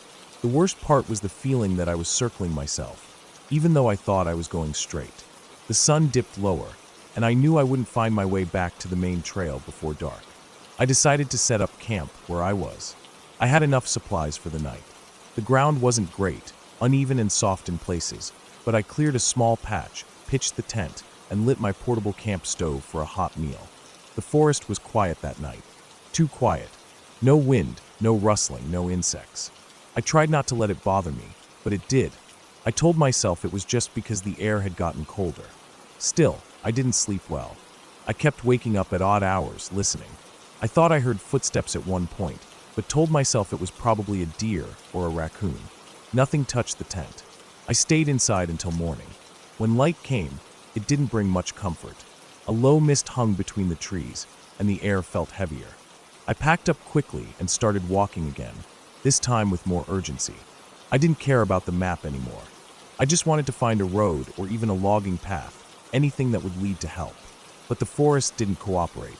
Every path I thought I saw faded out within minutes. The compass needle spun slightly, as if it couldn't make up its mind. At one point, I realized I had been walking in a circle. I came across my own boot prints in a muddy patch. By mid-afternoon, I was frustrated and starting to feel the edge of panic. My water was low. I had food, but it wouldn't last forever. I kept walking, hoping, but never finding a way out. Around what I guessed was 4 p.m., I found something strange. It was a rope, a thick, frayed rope hanging from a tree, about 8 feet off the ground. Not a swing, not a noose, just a loop, hanging, swaying slightly, though there was no wind. It looked old. The bark around where it was tied had grown around part of it, like it had been there for years. I didn't like it. It felt wrong, but I kept going. Soon after, I started noticing other things. Scratches on trees. Not claw marks, but deliberate cuts, wide and deep, in patterns that didn't mean anything to me. Some trees had strips of bark peeled clean off, leaving pale wood exposed. Others had small piles of stones stacked at their bases. I counted 7 of those piles in the space of a few hundred feet. Always 3 stones. Always neat. This wasn't just nature. Someone had been here. Recently. I couldn't tell if that was good or bad. Later that day, I came across what looked like a hunting blind. It was just a wooden platform lashed between 2 trees, maybe 10 feet off the ground. It looked abandoned and old, but it was human-made. I climbed up and looked around, hoping to spot a road or a trail from the higher vantage point, but all I saw were more trees. Still, I felt better up there. It was dry, flat, and out of reach from animals. I decided to sleep there for the night. That night was worse. I was dozing off when I heard it. Heavy footsteps below. Not quick, not animal-like. Measured, heavy, like boots on soft ground. I held my breath and didn't move. The steps came closer, then stopped directly under the platform. I heard breathing. Not animal breathing. Human. Deep, steady breaths. I didn't dare look. I stayed still for what felt like hours. Eventually, the breathing stopped. The steps moved away slowly, fading into the dark. I didn't sleep after that. At first light, I climbed down, legs shaking. There were boot prints in the dirt below. Not mine. Larger, wider. Going in a straight line, not wandering like mine had been. I followed them.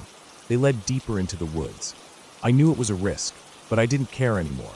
Whoever it was, they had to know the way out, or at least be going somewhere. The tracks were easy to follow at first, but they got faint in some places.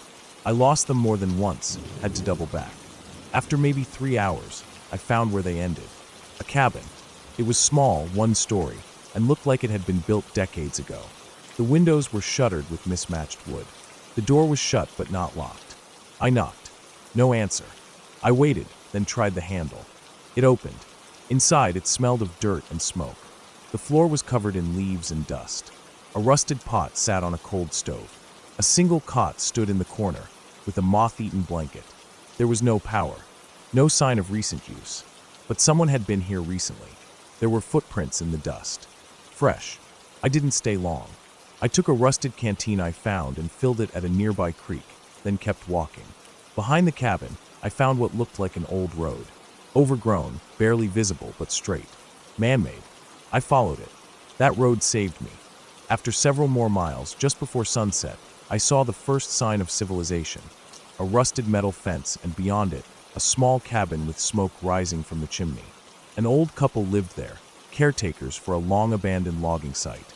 They called the authorities. It took another day to get back to the ranger station where I had signed in. Search and rescue had been looking for me. I had been gone 5 days. The strangest part was this.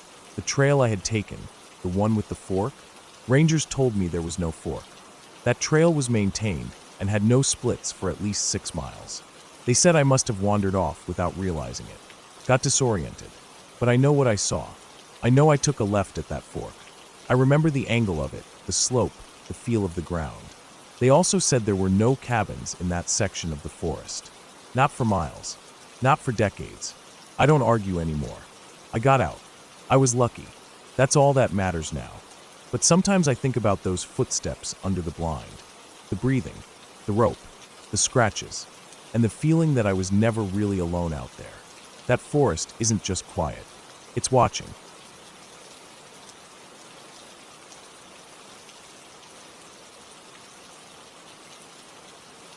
I was looking for something different that summer. Not a vacation, not a weekend trip. I needed to get away from people for a while. I didn't want noise, I didn't want obligations, and I didn't want anyone calling me to go out. I had been getting tired of the routine. Wake up, work, answer emails, pretend to care, go to bed. It felt like everything was stacked on top of me. I wanted something quiet, something that made me feel small and far away. So I found this cabin. It was deep in northern Michigan.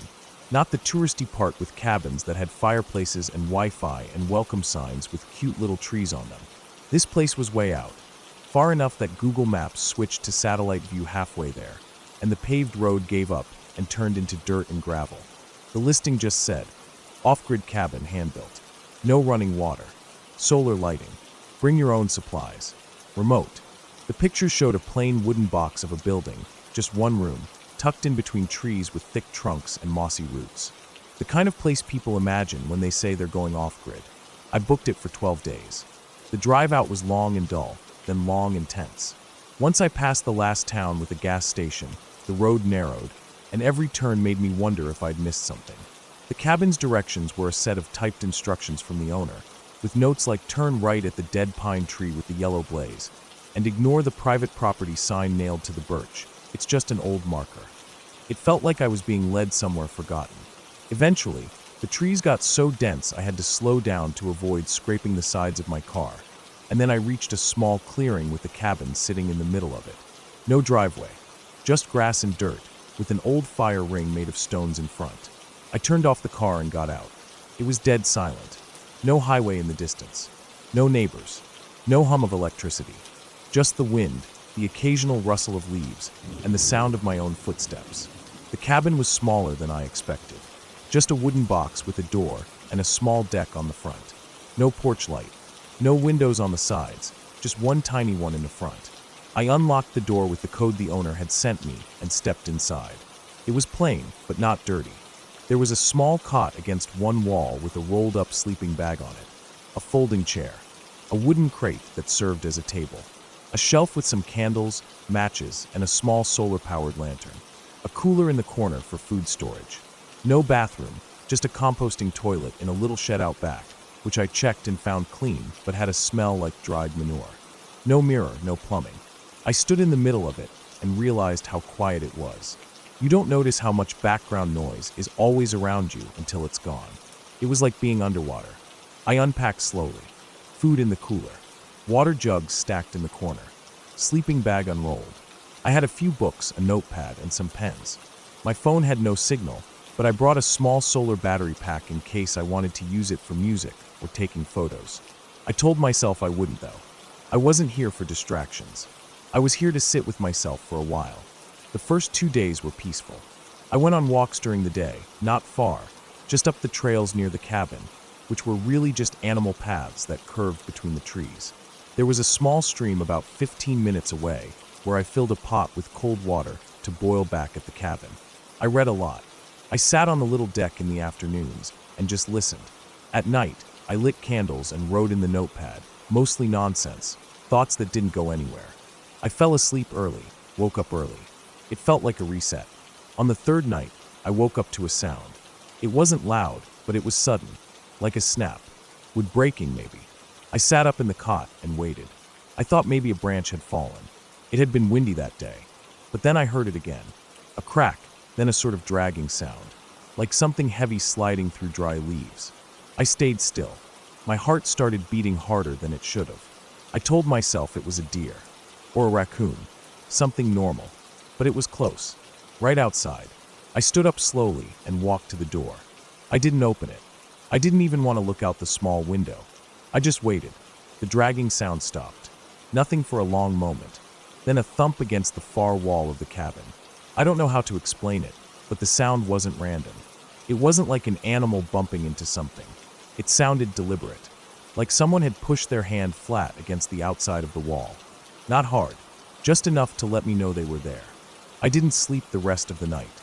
I sat in the folding chair with the lantern on low and stared at the door until sunrise. Nothing else happened. No more sounds. But I couldn't shake it. Something had been out there. The next morning, I walked around the cabin, looking for prints. The ground was covered in dry leaves and pine needles. I couldn't see anything clear. No paw prints. No boots. I told myself again it was probably a deer. A curious one. Maybe it brushed against the wall and spooked itself. I forced myself to believe that and went on with the day. But I couldn't relax. I kept turning around during my walk. I kept glancing at the trees. Every sound felt sharper. That night, I didn't sleep much. I lay on the cot with my head toward the door, staring at the shadows. Nothing happened, but I didn't feel safe anymore. I felt like something was waiting. On the 5th day, I walked farther than usual. I thought maybe a long hike would calm me down.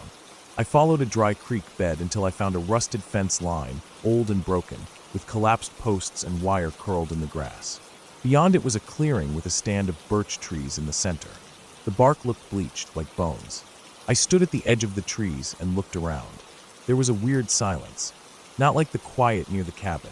This was heavier. No birds, no breeze, just stillness. Then I saw something. Near one of the birch trees, something was leaning against the trunk. At first I thought it was a fallen log or a chunk of wood, but as I got closer, I saw it was a structure. A sort of lean-to made of branches and old tarps, with a dark opening like a mouth. Someone had built it, but not recently. The wood was gray and brittle. The tarps were faded and torn, but it was still intact. I didn't go inside. I just stood there, staring. It didn't feel abandoned. It felt paused, like whoever made it had just stepped away for a second. I backed up slowly and left the clearing. I didn't run, but I wanted to. That night, I heard the dragging sound again. Closer this time, right up against the wall near the cooler. Then silence. I sat on the floor, heart racing, waiting. Then came the sound of breathing. Not mine. Slow, steady breathing, just outside the window. I didn't move. I didn't make a sound. The breathing stayed for what felt like an hour. Then it faded. I stayed frozen until dawn. The next morning, I found something. A mark on the wall near the cooler. 3 scratches, shallow but deliberate, etched into the wood. Not claw marks. Not random. They were horizontal, evenly spaced. Like someone had used a knife. I packed that morning. I told myself I wasn't leaving. Just getting ready. But I didn't go on a walk. I didn't sit outside. I stayed near the door with the lantern on, even in daylight. That night, I slept in the car. I locked the doors and curled up in the back seat with a blanket. It was cramped and cold, but I felt safer. The cabin sat in front of me, its door shut, its window dark. I kept my eyes on it. Around 2 a.m., the motion sensor light on the side of the cabin, something I didn't even know was there, flicked on. It lit up a patch of grass and part of the deck. Nothing was there. Then it turned off. I waited. Then it came on again. Still nothing. Then the third time it lit up, I saw it. A man, thin, tall, with dark clothes and no shoes, standing at the edge of the deck. He wasn't moving. He wasn't looking at the light. He was looking straight at the car. I stayed perfectly still. He didn't move. The light clicked off. Darkness. I didn't sleep. I didn't move. I didn't even breathe right. By morning, the car battery was nearly dead from having the dome light on all night. When the sun came up, the man was gone. I drove out that morning. Didn't even go back into the cabin. Just turned the car around in the grass and followed the trail out, branches scraping the sides, gravel popping under the tires. I didn't stop until I reached a gas station with people and cell service. I called the cabin owner from the parking lot. Told him I was leaving early. He didn't ask why.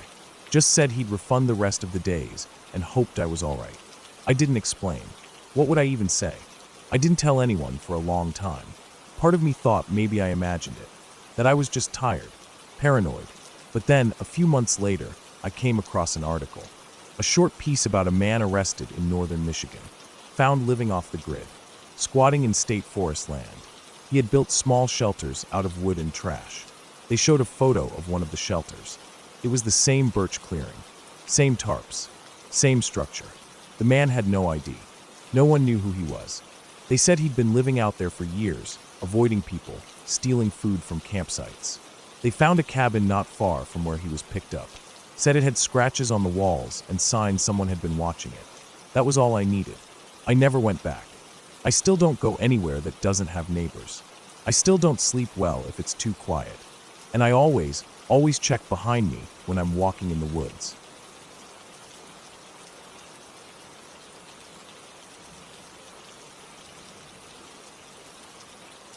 I don't know if I'll ever go back to that place. I told myself it was just bad timing, wrong place, whatever. But no matter how many excuses I come up with, the way it all happened still plays in my head every night. I see it in the shower, on long drives, even when I'm doing something normal like cooking dinner or waiting in line at the grocery store. It never leaves me. I think a part of me stayed behind that day, buried somewhere in that dry, rocky dirt, still trying to make sense of what really happened. It started simple. I had taken a week off work. My mind was cluttered. I was tired of the noise, the city traffic, the blue light from my phone constantly buzzing with emails and messages I didn't care about. I needed a break. I needed silence. So I packed up my gear and drove east. I didn't tell many people where I was going, just that I'd be out of range for a few days. I found a spot online, a remote hiking trail about 6 hours from where I lived. Not many reviews. Not a popular destination. That's exactly what I was looking for. I left early in the morning, before the sun came up. The highway was empty most of the way, and I only stopped twice, to fill up the tank and grab some gas station snacks. The farther I drove, the less I saw. Towns got smaller, signs more spread out, the roads narrower. I finally reached a dusty turnoff that looked more like a forgotten tractor path than an actual road, but the GPS insisted that was the way. So I followed it. The path led me deeper into rolling hills and scrubland. Dry trees, loose rocks, not much shade. The kind of place where rattlesnakes probably outnumber people. After about 40 minutes of slow, careful driving on the dirt road, I reached the trailhead. There was no parking lot, just a flattened patch of earth with a faded wooden sign half swallowed by weeds. I parked, got out, stretched my legs, and looked around. There was nothing. No buildings, no people, no other cars. Just the land, wide and quiet. I should have turned around then. I should have seen the isolation as a warning. But I didn't. I felt good. The silence was exactly what I wanted. I loaded my pack, checked the straps, tightened my boots, and started walking. The trail was narrow, sometimes hard to follow, but the dry brush was low enough to see the worn path most of the time. I hiked for maybe 4 hours before I found a decent spot to set up camp. A small clearing beside a rocky ridge, with enough open sky to stargaze and enough coverage to block the wind. I set up my tent, rolled out my sleeping bag, and collected some dry wood for a fire later that night. There was no signal out there. I checked just once, then put my phone away. I didn't want to see it again anyway. The sun was still high when I finished everything. I had the whole afternoon ahead of me, but I didn't feel like walking anymore. So I just sat. For hours I listened. The wind in the dry grass. The distant screech of some hawk circling above. Insects clicking in the brush. Nothing else. No engines. No voices. No sirens or TVs or slamming doors. It was peaceful, in a way that almost made my chest ache. Night came fast out there. 1 second the sky was pink and orange, and the next it was deep blue. I lit the fire and boiled some water for noodles. Ate straight from the pot. My eyes stayed on the shadows around me. When you're out there alone, your mind starts playing tricks. Every rustle sounds like something big. Every shape in the dark could be something moving, but nothing ever got too close. I stayed up for a while watching the flames, then climbed into my tent and zipped myself in. I woke up a few times during the night. Not from sounds, just from the cold. It got colder than I expected. I hadn't packed the best gear. I had to wrap my jacket around my feet and curl into a tight ball to stay warm. But eventually I slept. The next morning, I decided to explore the ridge above camp. It wasn't very high, just a rocky slope with scattered bushes and a few twisted trees near the top. I left most of my gear behind, brought just water and a snack, and started climbing. The view from the top was strange. It didn't stretch out like I expected. Instead, I saw more of the same, rolling, dry hills stretching in every direction. No roads, no signs of human life, just endless brush and rock. It was almost dizzying, like standing in the middle of a painting that had no edges. That's when I noticed something. Off to the left, maybe half a mile away, there was a gap in the hills.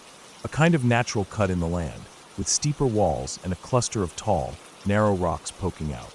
I couldn't see much from where I stood, but something about it caught my attention. It didn't look like the rest. It looked out of place. Unnatural, almost.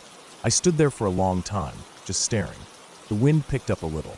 The air felt colder, despite the sun. My stomach started to churn, but I ignored it. I told myself I'd check it out. Just for a bit. Maybe it was an old campsite, or a dry riverbed. Nothing serious.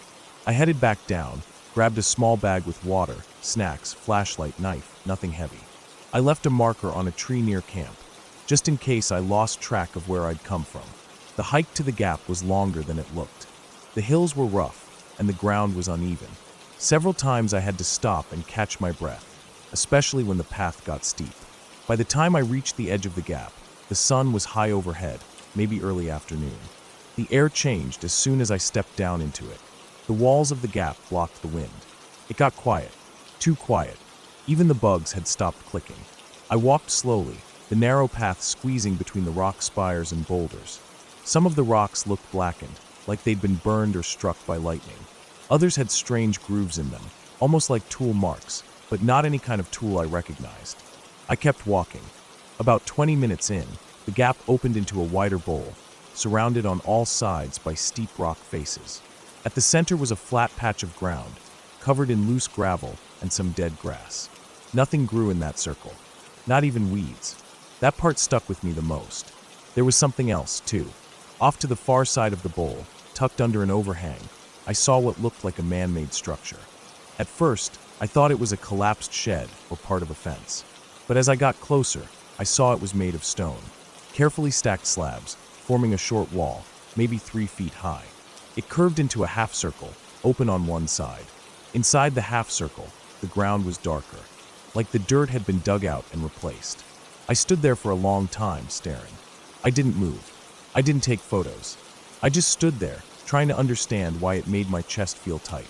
Then I heard something. Not a loud sound, just a soft scraping, like dry cloth dragging over stone. It came from behind one of the larger rock formations on the other side of the bowl. I froze. I told myself it was an animal, maybe a deer or a bird nesting in the rocks. But the sound wasn't fast or random like an animal. It was steady, deliberate. I slowly backed away, careful not to make noise. I didn't turn my back. I just moved step by step until I reached the narrow part of the gap again. I kept walking. I didn't run, even though my legs wanted to. I knew if I started running, I might fall or draw attention.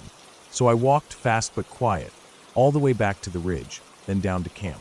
By the time I reached my tent, my hands were shaking. My shirt was soaked with sweat. I sat down on a rock and tried to calm down.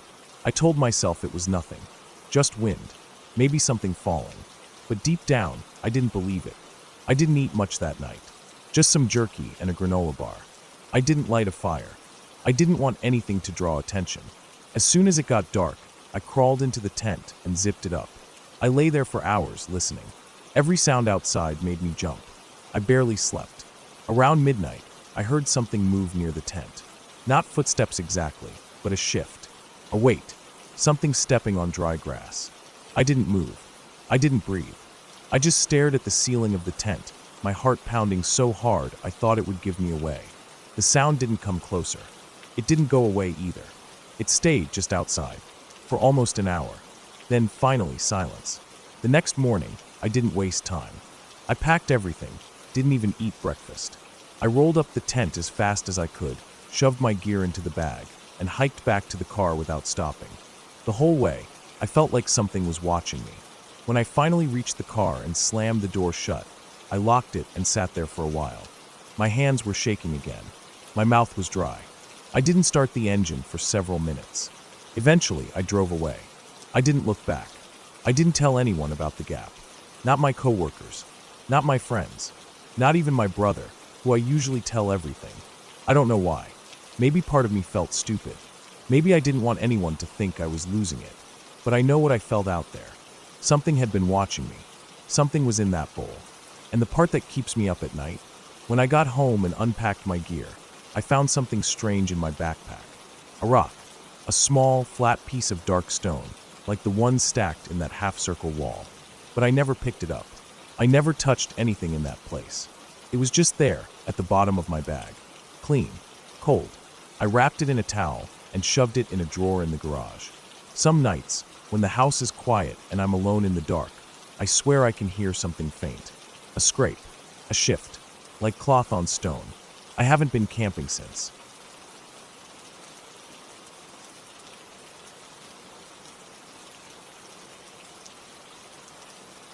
I had never been truly afraid of silence until that weekend. You think silence is peaceful, calming even, until you hear it in the wrong place at the wrong time. That's when it becomes loud, crushing, almost violent. I was used to quiet, at least the kind that comes with my job. I work in wildlife monitoring, part-time with a private conservation company. Most of the time it's just short hikes, game camera setups, tracking collar data checks, sometimes setting traps to collect hair samples. Nothing dangerous, just slow, detailed work. That weekend was a solo assignment in the foothills east of the Cascades. The company had a small outpost cabin there, just a square one-room thing built decades ago for logging, now used as a monitoring base.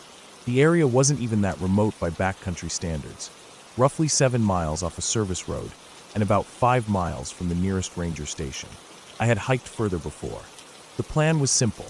Hike in Friday morning, stay until Sunday, check the 2 cameras in the draw, collect the sample kits from the Pine Ridge, and set up a temporary sound sensor near the creek. Just 3 days. I left around 6 a.m. Friday, parked near the gate, and hiked in. The trail was thin but easy to follow. The forest there was denser than usual, not tall old-growth trees, but clusters of thick pines and underbrush that grew close together. There were game trails crisscrossing the human trail in several places, mostly deer from what I could tell. The first 2 miles were uneventful. Around mile 3, I saw the first weird thing. There was a tree blocking part of the trail, but it didn't look natural. It had been cut, not by a saw, but hacked down, maybe with a machete or axe. And it was dragged, not fallen. I could see the trench marks in the dirt, the way the roots had been twisted, the awkward way the trunk angled against the slope. It wasn't blocking the trail entirely, just bent over it like someone wanted to obscure part of it, not close it off. I remember pausing there longer than I usually would, staring at it, just trying to make sense of it. I kept moving. I told myself it was probably just a hunter or some local playing games. I passed the tree and didn't see anything else strange until I reached the cabin. The cabin looked fine. Basic. Log frame, metal roof, a wood-burning stove, a cot, a desk, and some old shelving. No power, no plumbing, just a water barrel and a few jugs. There was a hand-cranked radio inside and a clipboard with old check-in logs, which I added my name to. I unpacked my gear, ate a cold meal, and went to work. The cameras were about a mile apart, along the draw east of the cabin. I reached the first one easily, swapped the memory card, and checked them out. Everything was fine. The second camera took longer. It was further into the thicket, and the trail to it wasn't maintained. I had to move slowly, ducking branches, checking for snakes. I was about 200 feet from the camera when I noticed something off in the dirt, drag marks, like something heavy had been pulled. At first, I thought it might be an animal carcass, but when I followed the drag for a few feet, it just ended. No blood, no hair, no prints. Just a section of disturbed earth that looked like something had been pulled backwards, then lifted. That alone wasn't terrifying, but it felt off, like it shouldn't have been there. The camera was still mounted when I got there, though. I took the card and hiked back to the cabin just before dark. I locked the door, made a small fire in the stove, and laid down. I told myself everything was fine. The silence that night was the kind that felt heavy. The kind where you can hear your own heartbeat echo inside your ears. I barely slept. I woke up before the sun and made coffee. Around 7 a.m., I left to collect the hare traps on the Pine Ridge. That was the highest point in the area, about a 2-hour hike uphill. The ridge itself was open, dotted with sparse trees and tall grass, easy to see across. I collected the first 2 traps quickly. The third one was missing. The flagging tape was there, but the tree it had been stapled to had deep gouges in the bark, like it had been raked by something strong. I stared at those marks for a long time. They weren't bear claw marks. I'd seen those before. Bears don't make parallel lines that deep or that uniform. I scanned the ridge, but didn't see anything else. I was about to leave when I heard it. A sharp, short whistle. Not bird-like. Not wind. A real, human-like whistle. 3 short blasts. Then silence. I turned, thinking maybe it was a ranger, but there was no one. Nothing. Just empty ridge and tree line. I left fast. I didn't run, but I moved quick and steady. I didn't stop to look back. By the time I got back to the cabin, the sun was already dipping behind the trees. I didn't eat. I didn't start a fire. I just sat there in the dark, heart racing, every few seconds looking at the door. I had my bear spray next to me, my headlamp, my multi-tool. I felt exposed. That night was worse. Around midnight, I heard something outside. Not footsteps, not breathing, something scraping against the cabin wall. Slow, steady scraping, like nails or a stick being dragged across the wood. It lasted maybe 30 seconds. Then silence. I waited, trying to slow my breathing. After a while, I built up the nerve to peek through the slats in the boarded-up window. Nothing, just moonlight on trees. In the morning, I found marks on the outside wall. Long, thin scratches. Too high for an animal. I decided then I wasn't staying another night. I packed fast, skipped breakfast, and left. But I didn't take the main trail back. I decided to cut across the creek and loop around, thinking maybe I'd avoid whoever, or whatever, had been near the cabin. That decision nearly killed me. The creek was swollen from recent rains, but I crossed it.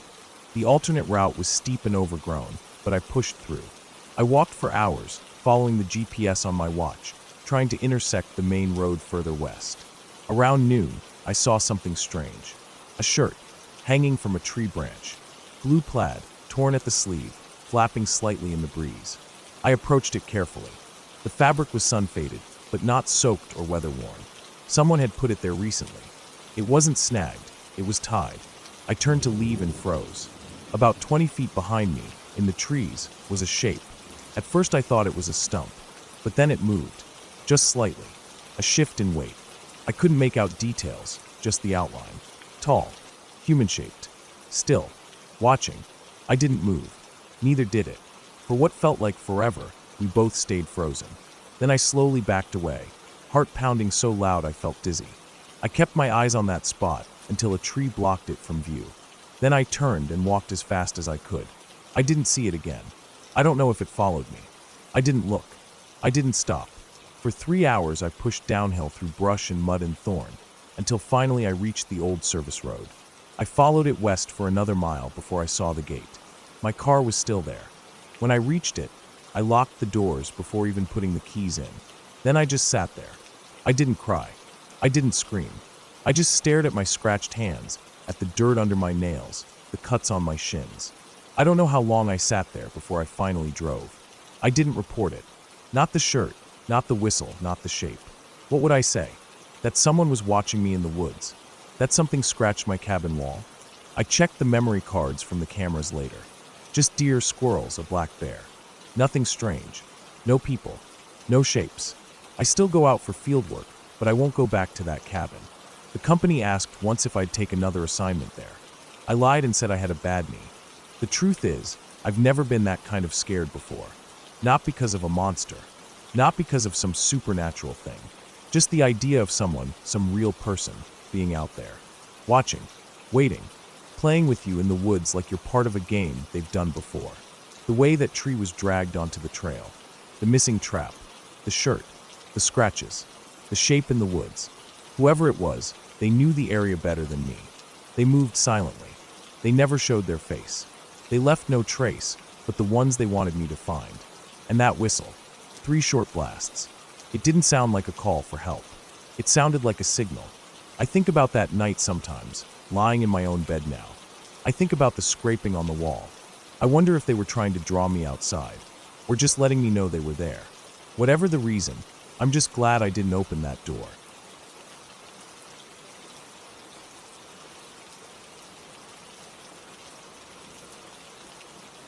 I never planned to go that deep into the woods. I'd hiked a lot in my life, sure, but I always stuck to known trails or national parks. This time, though, I made a mistake. I decided to explore an area I'd only read about on a few forums. Somewhere remote, hardly ever visited, no marked trails, and barely any phone signal. I thought it'd be peaceful. I thought it'd be a way to reset my head after a rough couple of months at work. I packed my gear, filled my truck with fuel, and drove out early in the morning. The spot was about 4 hours from town. The roads slowly narrowed from highways to back roads, then to gravel and dirt. Trees got denser on both sides.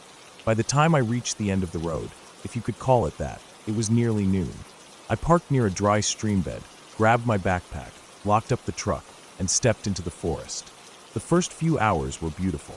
Sunlight filtered through the trees in golden patches, and the air smelled clean, like pine and dirt and the faint scent of moss. I followed a rough game trail, just barely visible if you paid attention. There were no signs, no people, no trash. Just quiet. It felt good.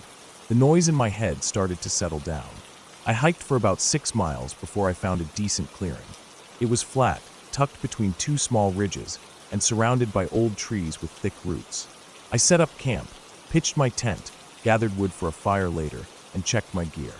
Everything was in order. I had enough food for 3 days, a water filter, a decent knife, headlamp, first aid kit, and even a flare gun in case I needed help. That first night was normal. I lit a small fire, boiled water for my dehydrated meal, and sat on a log while I ate. It was quiet, but not too quiet. I heard the usual sounds, wind through the trees, the distant call of an owl, maybe a coyote further out. I turned in early, zipped up the tent, and drifted off to sleep without any trouble. The second day I went deeper. I left most of my gear at camp and took a smaller pack with snacks, my water filter, compass, and a few essentials. My plan was just to follow the terrain and see how far I could go without getting lost. Around midday, I reached a narrow valley that dropped down sharply between 2 ridges. I stood at the top for a while looking down. The trees were packed tightly at the bottom, almost like a wall of green. Something about it made me feel uneasy, but I ignored it. I'd come to get away from stress, not feed my own nerves.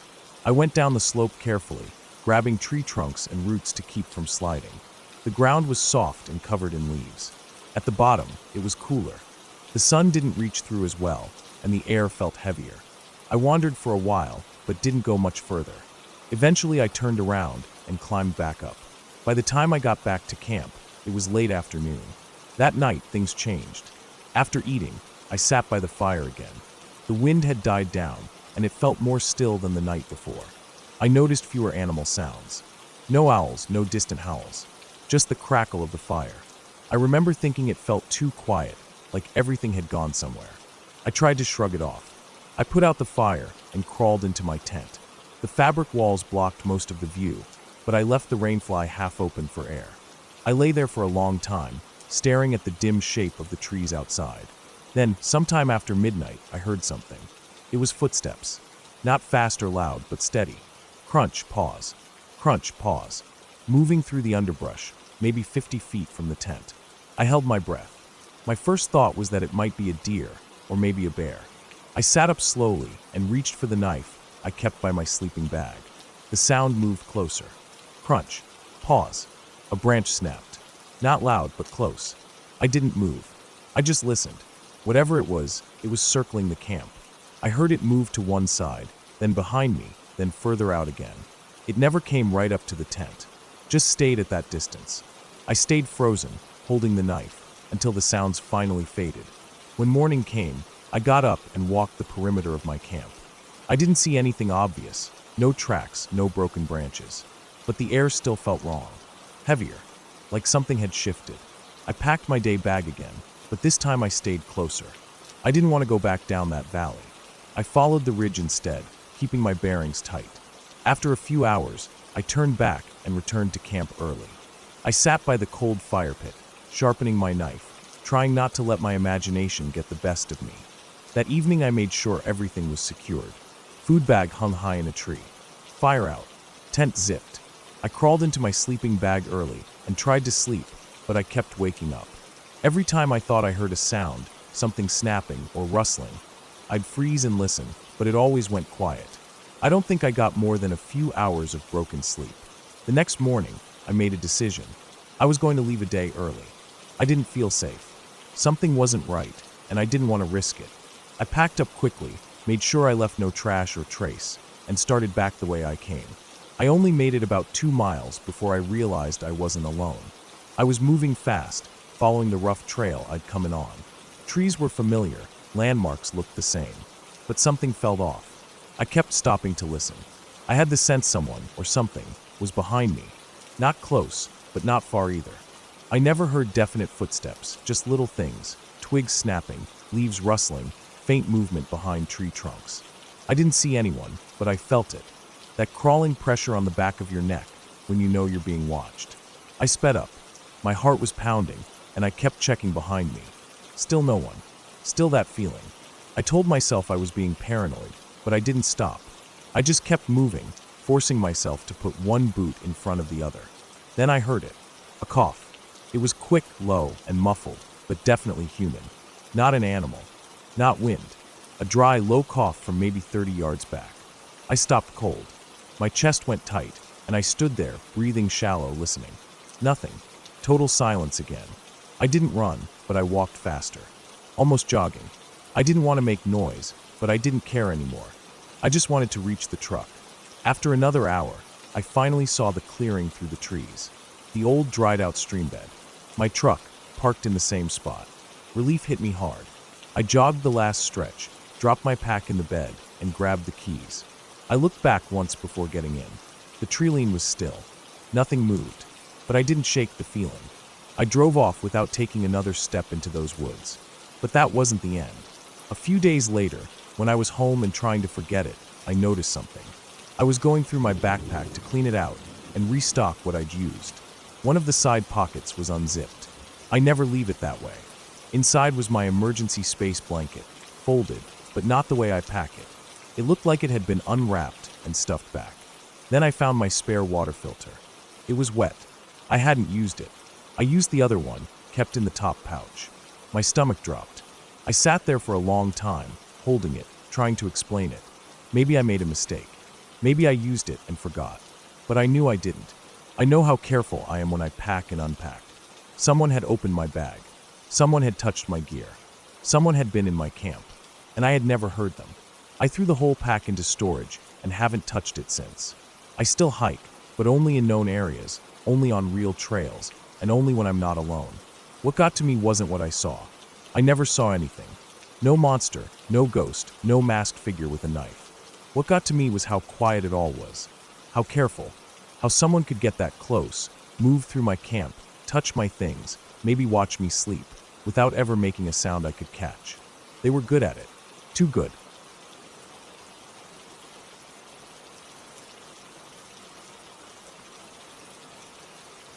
I woke up before the sun. It was the kind of morning where the world felt muted, like the land hadn't decided if it was ready to wake up yet.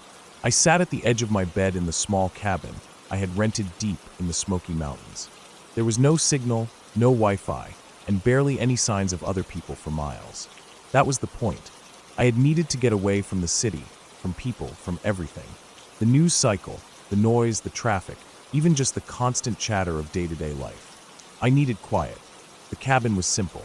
A single room with a small kitchen, a bed, a desk by the window, and a wood stove. The bathroom was outside, a short walk down a dirt path to a separate shed with a compost toilet. It was rustic, but I liked it that way. The windows were single pane, and the wooden door didn't have much insulation. I had brought a small battery-powered heater, but mostly relied on the stove for warmth. The mornings were cold, especially in late October. I got dressed slowly, layering up with a wool sweater and thick pants, then pulled on my boots.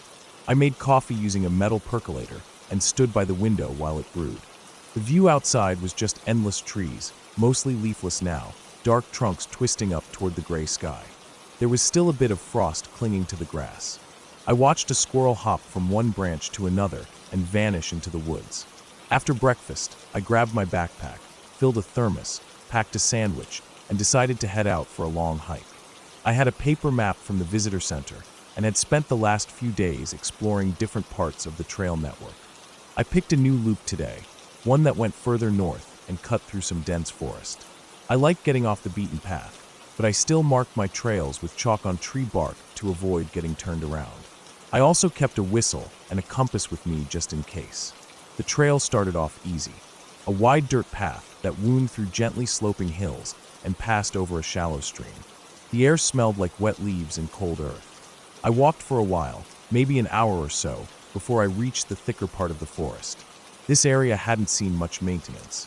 Fallen logs blocked parts of the trail, and underbrush clawed at my legs. I had to slow down and watch where I stepped. A wrong move here could easily lead to a twisted ankle. I stopped by a boulder to eat my sandwich and drink some coffee. It was quiet. I mean really quiet. No birds, no rustling, just wind moving lazily through the trees. It wasn't peaceful anymore. It felt like everything had gone still. I remember feeling uneasy, like something was off. I told myself it was just my imagination, that I wasn't used to real silence. But still, I ate quickly and kept going. About 15 minutes later, I saw something odd. Just off the trail, maybe 20 or 30 feet in, there was a tree with its bark stripped in a straight vertical line. The wood underneath was pale and freshly exposed, like it had just been done. I stopped and stared at it. I thought maybe a bear had done it, but the strip was so clean, too clean. No claw marks. It looked like someone had used a knife or some kind of tool. I looked around. Nothing. I didn't hear anything either. I made a note of it mentally and kept walking. The trail narrowed, and the trees started closing in. I had to duck under low-hanging branches and push through brush. I started to hear things. Faint sounds. Not voices, not animals either. Just noises, like something moving far away. Too far to see, but just close enough to make me tense up. It wasn't constant. It would stop for long stretches, then come back. I kept going. Maybe I should have turned back, but I was halfway through the loop, and it would have taken longer to go back than to finish. At least that's what I told myself. My steps got quicker. I stopped taking in the scenery. I just wanted to get out of this part of the woods. Then I saw the tarp. It was blue and old, flapping gently in the wind. It was about 40 yards off the trail, partially hidden behind a cluster of saplings. I froze. Who the hell was camping way out here? There were no designated campgrounds this far north. It wasn't even flat terrain. But the tarp was tied up over what looked like a makeshift shelter, with branches and a thin rope forming a sort of lean-to. I waited, looked around. Nothing moved. No smoke, no signs of life. Against my better judgment, I stepped off the trail and crept closer. There were bones. Animal bones, at first glance. Small ones, cleaned and scattered around. Some looked like they were strung together with bits of wire or twine, hanging from tree branches like decorations. My stomach turned. I stepped closer and looked inside the lean-to. There were clothes piled in the corner. Torn, dirty clothes. A water bottle, stained red. Empty food cans. A small hatchet with a cracked handle. A notebook half buried under a sleeping bag. I didn't touch it. Something moved behind me. I spun around, heart in my throat. Nothing. I scanned the trees. Nothing moved, but I didn't feel alone anymore. Every hair on my body stood up. I backed away slowly, then turned and walked fast. Not running, not yet, but fast. I got back to the trail and kept moving. The sun had started to dip low, and the forest was darker now. I pulled out my compass to make sure I was going the right way. The needle spun slowly, like it was confused. That's not supposed to happen. I tapped it, shook it, but it just wouldn't settle. I picked up the pace. My breathing got heavier, but I didn't stop. I started hearing the noises again. Closer this time. Heavier. More deliberate. I turned around more than once, but I never saw anything. It was like something was pacing me, just out of sight. Then I found the boot. It was lying in the middle of the trail.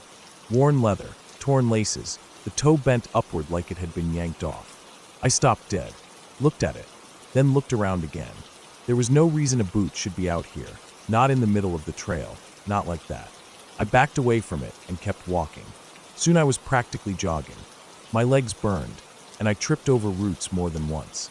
I wanted to stop and drink water, but I didn't dare. I felt like if I stopped, I'd hear breathing. Real breathing, just over my shoulder. The trail seemed longer on the way out. I kept checking the map, but the landmarks didn't line up. I should have passed the second stream by now. I should have reached the trail fork, the one with the broken sign. But I kept walking, and none of it came. I started to panic. My hands shook, my vision blurred a little.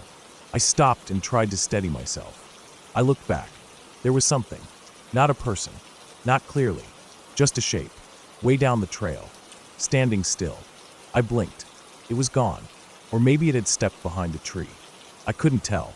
My body moved before my brain could catch up. I ran. I don't know how long I ran. Time got strange. The trees all looked the same. The light changed. It felt like hours. I finally burst out into a clearing I didn't recognize.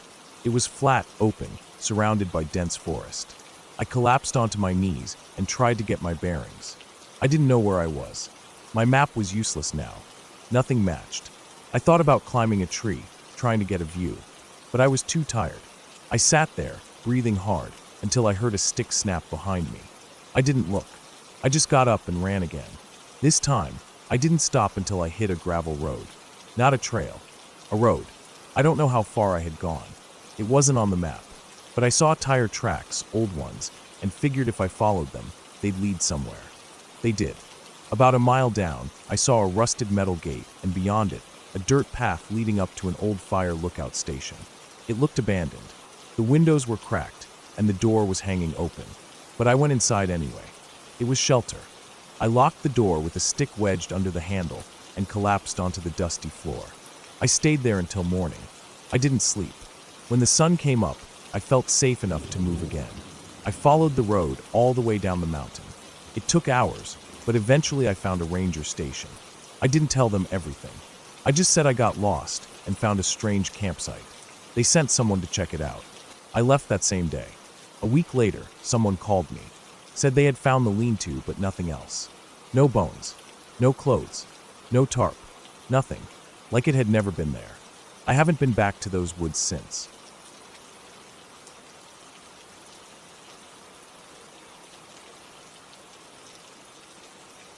I woke to the sound of sharp scratching against the window pane, the kind of sound that feels alive, as if tiny hands are clawing at glass. I lay there, the thin sheets of the bed shivering where my legs met the frame, heart trying to catch its breath in my chest. Outside, darkness pressed against the panes, uninterrupted by street lamp or distant glow. I told myself it was nothing, just wind. But the sound came again, precise and deliberate. I slipped from the bed, feet cold on the hardwood floor. The house was silent except for that scratching and the low hum of the refrigerator in the kitchen. I crept toward the window, breathing shallow, palms damp against the wall. When I peered out, nothing but darkness. My breath fogged the glass. The sound stopped. I stared until my eyes ached, then backed away slowly. Over the next several hours, that noise returned at odd times. At 2 in the morning, I heard scraping along the side of the house near the back door. At 3, a thud against the roof above my bedroom. I forced myself not to imagine someone up there. Footsteps over the shingles. I'd walk the house in the daylight, check for break-ins, tell myself my mind played tricks.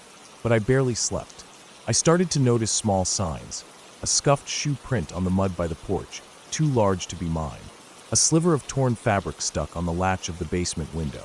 The latch normally smooth, but this time rough. I ran a glove over it and felt threads that hadn't been there before. Someone had tried to open that window. I knew that because the latch felt pressed outward slightly, as if pushed from outside. Each night, the fear deepened. I began sleeping with the bedroom light on. I kept my phone in hand, flashlight app ready. I placed chairs under doorknobs, jammed the closet door with weights. My hunger faded. I ate toast cold, half-heartedly. The sweet taste of coffee turned bitter. I watched the corners of rooms, half expecting movement. During the day, I walked the perimeter of the house. I measured distances, checked that locks worked smoothly. In the yard, I found more shoe scuffs, the prints faint in the dew. I didn't call the police. I told myself it would seem silly without real proof. But I was scared, on edge every time a car door slammed 2 blocks away. On the 3rd night, the scratching turned into banging. Something hammered against the front door. My heart thundered. I lifted the blinds at the living room window, peering onto the porch. A dark shape ducked behind a pillar. I couldn't see features, just a heavy form in dark clothing. I swallowed. The intruder hammered the door again, low confident strikes, the wood trembling. I pressed against a wall, phone in hand.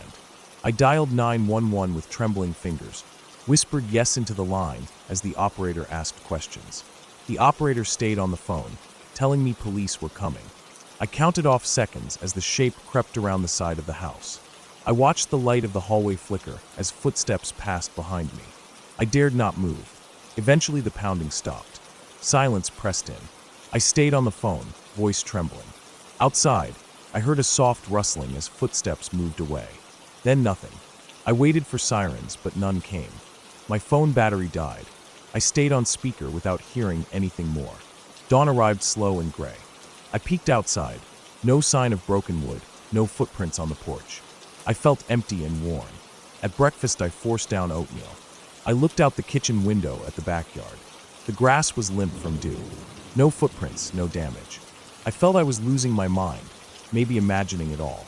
But I still felt watched. I started putting cameras around the house by night 4.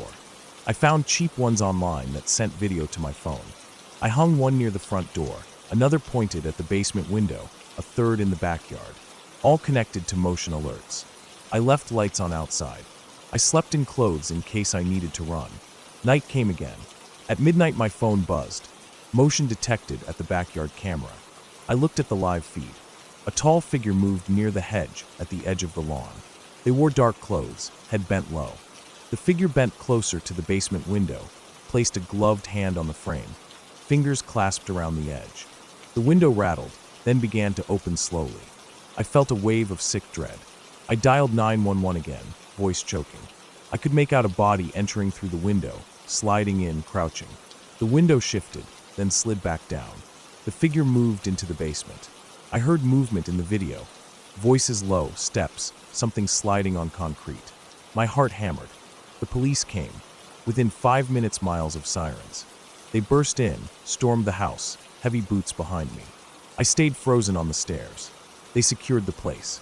In the basement, they found a man crouched by the water heater, bag beside him with lock-picking tools, a phone, cash. He was alone. He looked startled. They handcuffed him and led him out. I stood trembling. He told them he had watched my routine. He knew I slept late. He'd planned to steal cash and jewelry. He tried windows first. He'd pried open the basement window. He said I made it difficult. Lights, cameras, noise. They asked me questions about the prints, the scraps of torn fabric. The police logger noted everything carefully. They assured me they'd file charges and patrol the block. They told me to keep the cameras, get new locks, change my routine. They said I'd done while calling 911. I felt shaken but relieved. In the days afterward, the terror faded. I replaced locks, had a security system installed. I changed curtains, sleep patterns. I got a friend to stay for a night or two while I slept properly again. I began to eat full meals, regained appetite for coffee, for conversation. I stood in the dim kitchen and cried quietly. The fear drained from me, replaced with exhaustion. Life slowly returned. I ventured back into normal routine. I went grocery shopping, waved at neighbors, left windows open for a cool breeze. I checked the camera footage and deleted the clips, but kept the clips of that night stored offline, salted away. I felt stronger, more alert. Weeks later, I walked to the backyard at dusk. Crickets chirped, and the air held a faint chill. I looked at the basement window, now reinforced with bars inside and better locks. I felt safe in a way I had never known before. I remembered the shape at the hedge, the footsteps near the house, the scratching at the front door. I reminded myself that it was over. I had done everything I needed to do. I had protected myself. I slept well that night. I held the covers tight, but without dread. When morning came, I woke to sunlight on my face and a sense of calm that had been absent for days. The house felt mine again. The silence was peaceful. The memory of fear lingered like a fading echo, but it no longer controlled me. Because I took action. I stayed calm enough to document, to alert, to protect. And in that clarity, I found safety. The ending of that chapter wasn't triumphant in some spectacular way, but it was clear, solid. I survived. I reclaimed my home, and I rest now in the certainty that I made it safe again.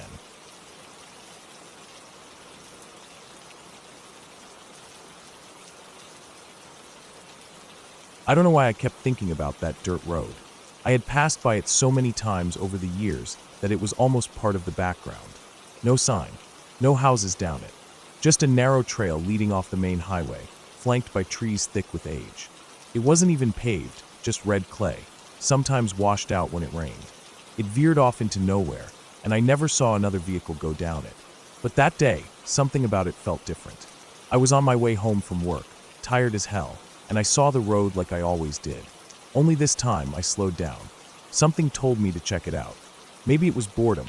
Maybe I needed to break the routine. Whatever it was, I pulled off. My tires crunched over the loose gravel at the entrance. There wasn't much clearance, but my truck handled it fine. I kept going slow, trying to watch for potholes. The trees leaned in real tight, made it feel like I was driving through a tunnel made of branches and leaves. I rolled the window down and turned off the radio. It was quiet, too quiet. Even the birds weren't making noise.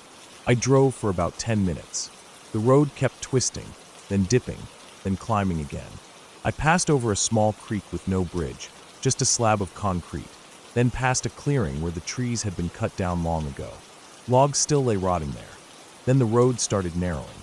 Grass grew up the center, and the ruts on either side got deeper. It looked like no one had been down this way in years. I should have turned around, but I didn't.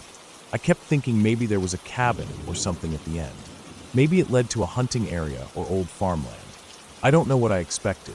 Curiosity, maybe. Or that weird sense of wanting to see something out of the ordinary. Eventually, I came to a spot where the road just ended. No turnaround, no driveway, nothing. It just faded into thick brush. So I stopped, put it in park, and got out. The air was warm, still, and smelled like damp leaves and dirt. My boots sunk a bit into the soft ground. I took a few steps forward, pushed some branches aside. I didn't see anything except more woods. But then I noticed something off to my left.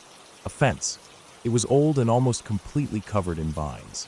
The wood posts had started to rot, and some of the wire was sagging. I stepped over to it. Beyond it, the trees opened up into a large clearing. That's when I saw the shack. It was small, crooked, and half covered in moss and ivy. The tin roof was rusted through in places. One of the front steps had collapsed. It didn't look like anyone had touched it in decades, but it was there, standing. I don't know why I wanted to go inside. Just looking at it made me uneasy, but I hopped the fence and made my way over. The ground squished under my feet.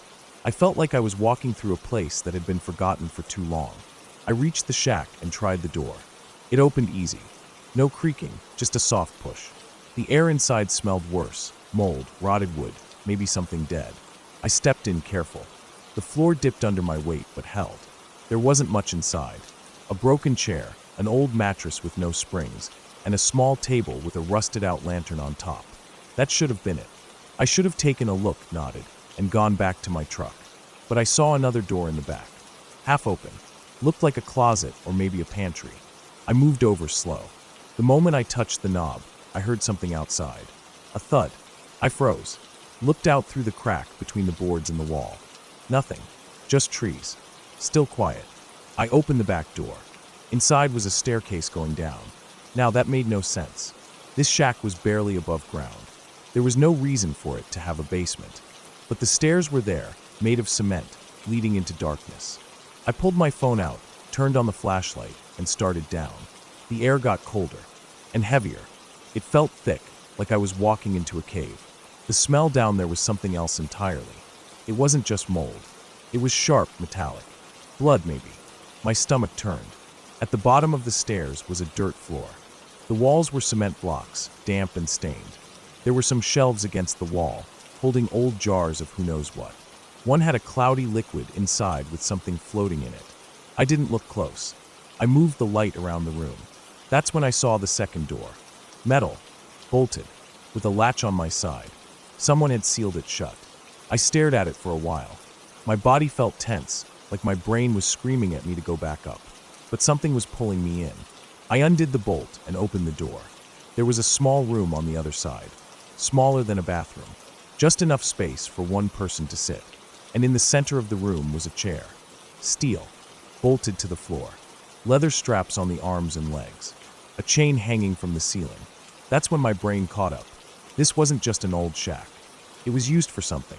Something bad. I stepped back, suddenly aware of how quiet it still was. No wind. No birds. Just the soft sound of my breath and the pounding of my heart.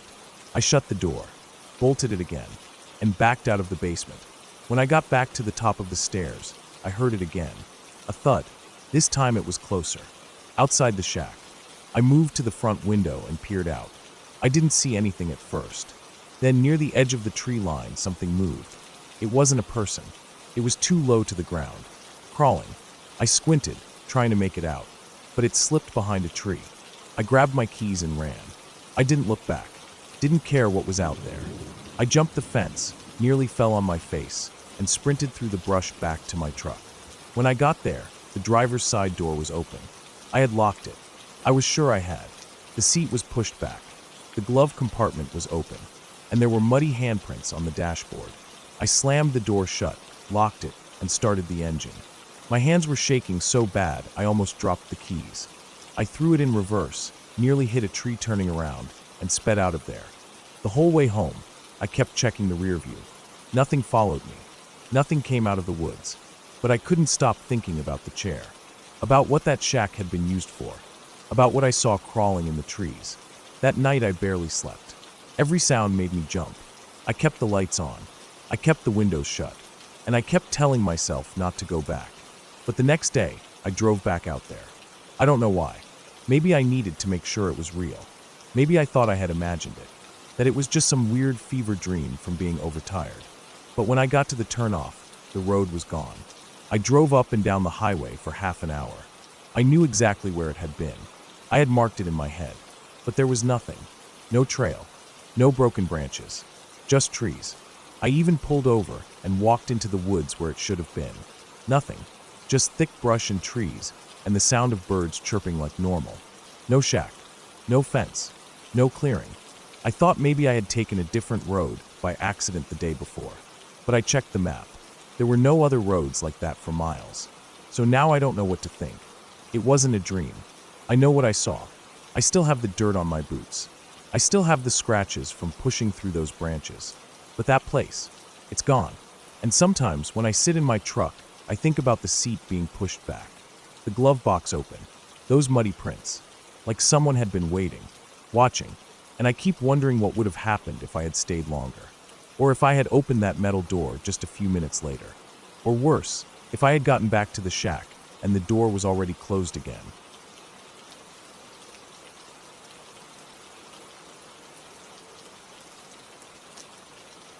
I had been planning the solo hiking trip for a while. I needed a break from everything, my job, my phone, the constant noise of the city.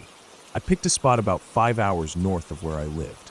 It was remote, quiet, and full of long trails that ran through deep forest. It wasn't the kind of place where you'd just bump into someone. Most people didn't even know it existed unless they were serious hikers or had family nearby. That's what I wanted. I packed everything carefully. I made a list and double-checked it before I left. Tent, sleeping bag, food, water filter, map, compass, first aid kit, knife, fire starter, everything. I had even downloaded offline maps and marked some good spots to camp. I had 4 days off and planned to stay 3 nights in the woods. I'd hike about 10 to 12 miles a day, sleep where it made sense, and be out by Sunday evening. I got to the trailhead a little after 8 a.m. on Thursday. There was only one other car in the small dirt parking lot, an old blue pickup. That didn't bother me. The trail network was big enough that we probably wouldn't even cross paths. The air was crisp. The sun was out. Everything felt right. The first few miles were easy. Tall trees with thick canopies shaded most of the trail. The dirt underfoot was packed from old footprints and worn down from weather. Birds chirped. I heard squirrels darting around. And once I saw a rabbit take off through the underbrush when I stopped to drink water. Around noon I stopped to eat something. Just a protein bar and a few handfuls of trail mix. I remember feeling peaceful. Everything was quiet except for the wind moving through the trees. About an hour later, something strange happened. I noticed what looked like a boot print off the side of the trail. It was faint, pressed into a soft patch of ground near the base of a tree. It wasn't mine. The shape was wrong, wider at the toe. I figured it might belong to the guy in the pickup truck, or someone who had hiked the trail a day or two before. But a couple hours later, I saw another print. Then another. They weren't exactly on the trail, but close, sometimes to the left or right in softer patches of dirt, always slightly hidden, like someone had tried not to walk directly on the path. By the time I reached a clearing and started setting up camp, I had seen at least 7 of them. They were spaced out, but they were all fresh. Not old enough to be from last week or even yesterday. I tried to brush it off. Maybe someone else was out here, someone with their own route, or looking for solitude like me. I built my tent under a small group of trees, close enough to the clearing that I could see the sky, but not so exposed that I felt vulnerable. I boiled water for dinner and sat with my back against a fallen log while I ate. It was around sunset when I noticed something that made the hair on my arms stand up. There was a sound, faint but there, coming from somewhere deeper in the woods. It wasn't an animal. It wasn't wind. It was footsteps. They weren't fast, not crashing through the trees, but steady and slow, like someone walking carefully. I froze. The steps would stop, then start again. I held my breath. The sound didn't come closer, but it didn't move away either. I stayed completely still for a while, maybe 10 or 15 minutes. I didn't hear it anymore. The woods were quiet again. Eventually, I told myself it was probably a deer, maybe even a black bear, though it didn't sound heavy enough. I forced myself to stop thinking about it and climbed into my tent. I didn't sleep well. Every sound made me tense up. Twigs snapping, wind rustling leaves. It all felt louder in the dark. The next morning, I got up early and packed quickly. I didn't even eat breakfast. I just wanted to move. By noon, I had put in about 7 miles. I hadn't seen or heard anyone. No more boot prints. No signs of another person. That should have made me feel better, but it didn't. Then, maybe 2 hours later, I saw something that made my chest tighten. There was a tree with fresh bark scraped off about 5 feet up. It wasn't the kind of damage a bear makes. It looked like someone had taken a knife or blade and stripped a long piece of bark down one side. A clean, smooth cut. And next to the tree, pressed into the mud, was a boot print. Same size and shape as the ones I'd seen before. I stood there a long time, just staring. I didn't want to panic. I kept walking. Fast. Focused. But I stopped taking breaks. I didn't even look at my phone. When it started getting dark, I found a spot to camp that was off the trail, maybe 50 yards into the trees. I didn't build a fire. I ate cold food and kept everything quiet. I even zipped up my sleeping bag before sunset. I wanted to be ready. That night was worse. Around 2 a.m., I woke up. Something had made a sound outside. A crunch, maybe a step, directly on a dry patch of ground. I didn't move. I didn't breathe. I heard it again, closer now. A deliberate, single step. Then silence. Then one more. It stopped again. I was frozen. My heart felt like it was pounding inside my ears. I waited like that, motionless, for what felt like hours. The sound never came again. Eventually, when the first light of morning pushed through the trees, I unzipped the tent and peeked out. Nothing, but I found footprints. Clear ones. They came from the woods, stopped about 10 feet from my tent, then turned and went back the way they came. I don't think I even took time to eat or think. I just packed up and got moving. I didn't care if my socks were wet or if I had blisters. I wanted out. I wanted to be near people again. I checked my map.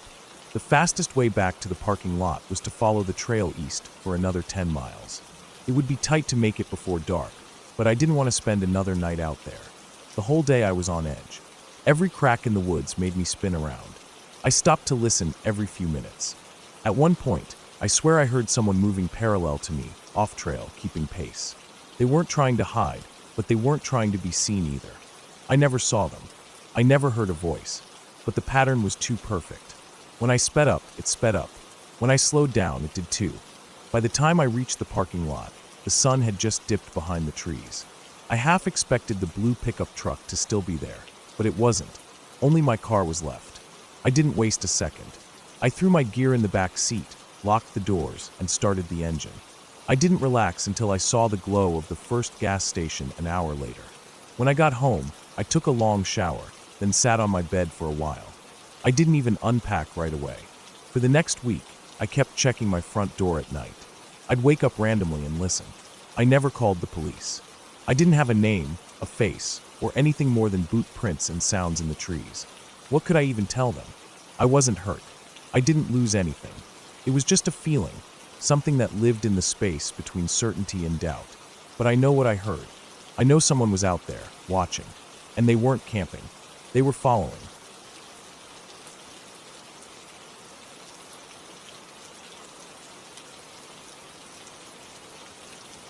I was working the afternoon shift that day, stationed in the lobby of the HSBC building in downtown Vancouver. I'd done this job long enough to know the rhythm of the place. Most days were all routine, tenants trickling in and out, occasional noise complaints, deliveries, or someone locking themselves out. That day felt the same as any other, at first. It was about 3:10 p.m. when the call came through. It was the receptionist from one of the law firms on the 17th floor, her voice tight with panic. She said one of the lawyers, Tom, I'd seen him around, mid-50s, graying hair, always looked stressed, was on the floor, clutching his chest, possibly having a heart attack. I didn't waste time. Grabbed the AED from the cabinet, radioed it into our dispatch, who contacted 911 immediately, and I made a beeline to the elevators. The ride up felt longer than usual, even though I hit express. I kept staring at the AED in my hands, mentally running through my first aid training. When the elevator doors opened, a young guy in a button-up shirt was waiting, waving frantically. "This way," he mouthed, pointing down the hallway. We jogged down the carpeted corridor to their reception area, and there was Tom, sprawled on the floor near the break room, pale and soaked with sweat. His dress shirt was unbuttoned halfway, chest heaving, and his face was drawn with pain. He wasn't unconscious, but he didn't look far from it. I dropped beside him, telling the others to give us space. I did a quick check. No visible trauma, but his skin was clammy, his pulse was rapid, and his breathing shallow. Classic signs of a myocardial infarction. I stayed there with him, comforting him as best I could, prepping the AED in case he coded before the paramedics got there. He kept saying how much his chest hurt, how he couldn't breathe properly. His eyes were wide, like he was trying to focus on something far away. I stayed calm, talking to him, making sure he stayed conscious. It took less than 5 minutes, but it felt like 30 before the paramedics burst out of the elevator with their gear. They took over quickly. I stepped back and began doing my part, recording the time they arrived, who was present, noting details for the report. While they worked on Tom, he kept mumbling. At first it was the usual panic talk. He didn't want to die, he hadn't written his will, he needed to call someone. But then something shifted in his expression. He looked past the medics, up toward the ceiling. His whole body tensed.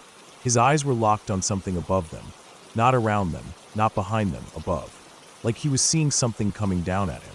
He went rigid, his jaw clenched tight, and his already pale face drained even more color. Then he started trying to push himself backward, scooting weakly along the floor like he was trying to escape something. He wasn't responding to the medics anymore. He just kept looking upward, wide-eyed, shaking his head. Then came the scream. Loud, ragged. I don't fucking believe it. No. No and no. And then silence. His body went slack. The monitor flatlined. The medics scrambled to resuscitate him, but nothing worked. After several attempts, they called it dead. 3:33 p.m. I stayed behind to wrap up the paperwork while they loaded him out. The rest of his office was in shock. No one spoke. I tried not to think too hard about that last moment. The panic in his face, the direction he was looking. It didn't sit right. It felt wrong, unnatural, not in a ghost way.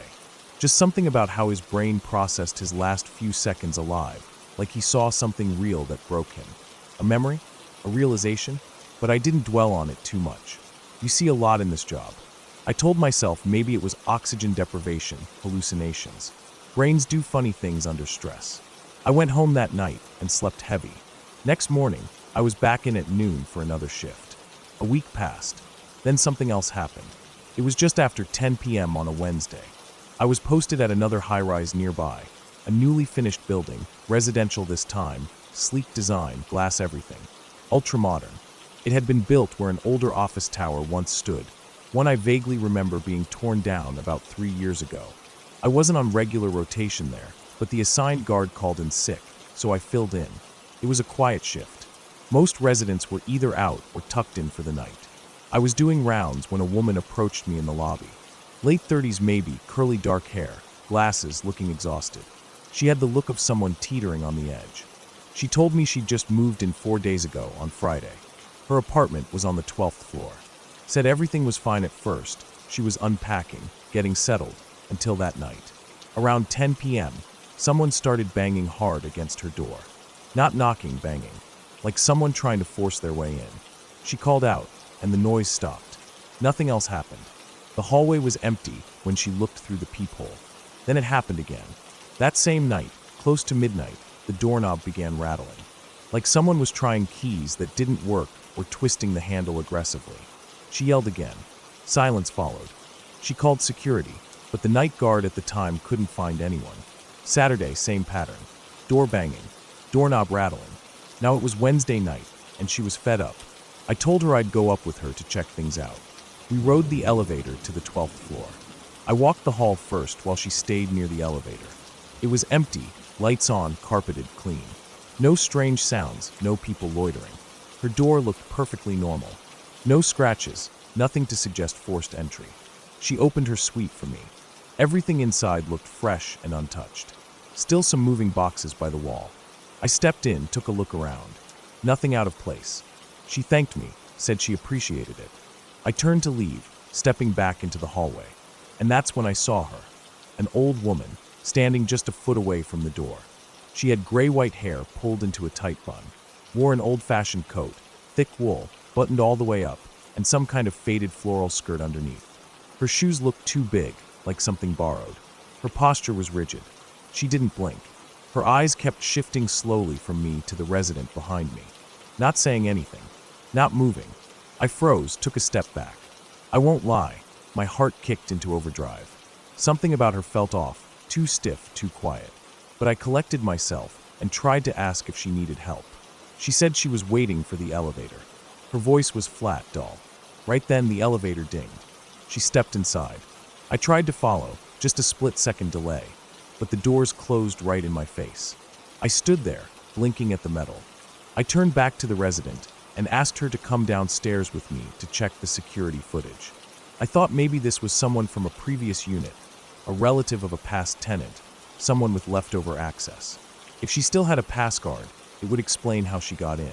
We got to the control room, and I pulled up the cameras for the 12th floor, rewound to just before I opened the door. We watched together. There I was, stepping out of the unit. I flinched slightly, like I'd seen something sudden. But the hallway? It was completely empty. I stepped back from the screen and rewound again, played it slower. Same thing. No one else visible. No figure. No old woman. Just me, flinching at nothing. We checked the elevator camera next. Footage was clear. Doors opened. No one entered. Doors closed again. I don't scare easily. I've dealt with everything from overdoses to drunks to people trying to slip past security checkpoints. But this messed with my head. I know what I saw. I remember every detail of her, the creases in her face, the faded buttons on her coat. She wasn't hazy or dreamlike. She was there, real, solid, but the camera said otherwise. I wrote up the report, filed it, told my supervisor. The next day, I asked the property manager if we had old records on past residents. She was reluctant at first, but eventually let me peek at some historical files. On that floor, Unit 1204, a woman named Margaret Simmons had lived there until 2019. Elderly, alone. She passed away that summer, complications from a fall in her suite. No foul play, no next of kin listed. Her unit had remained empty for almost 2 years before it was finally renovated and sold off. That would have been fine, nothing unusual. But the weird part, the description. Her ID photo was clipped to the page. Same hair, same coat, same face. I didn't tell the new resident that part. Since then, nothing's happened in that unit. No new reports, no more door banging. But I can't forget that moment. Watching myself on screen, reacting to something that wasn't there. Feeling eyes on me, knowing exactly what I saw and having no proof of it. Knowing how vividly real it all was. I've worked long enough to know not everything can be explained. Sometimes the world doesn't play by the rules we expect. Doesn't mean it's supernatural. I don't believe in ghosts or fairy tales, but the human brain is a powerful, fragile thing. People die in fear, leave something behind. Maybe not a spirit, but a presence, a tension. Like the look on Tom's face. That last second of terror.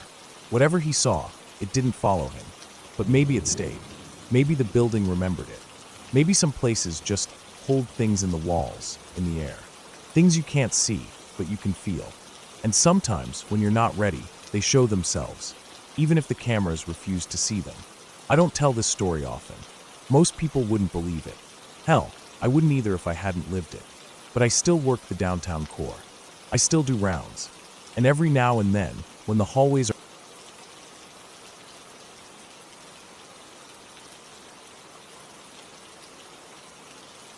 The house I lived in before this one was in a quiet neighborhood, tucked away behind tall oaks and a broken, rusted mailbox that leaned just slightly to one side.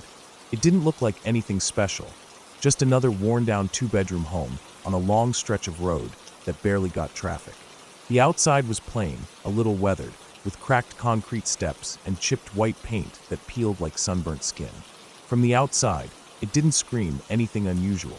If anything, it looked empty and sad. We got it for cheap. Too cheap. But at the time, I chalked it up to the market. That's what everyone always says when something is suspicious but legal. The market's weird right now. We had to redo the floors right after we moved in.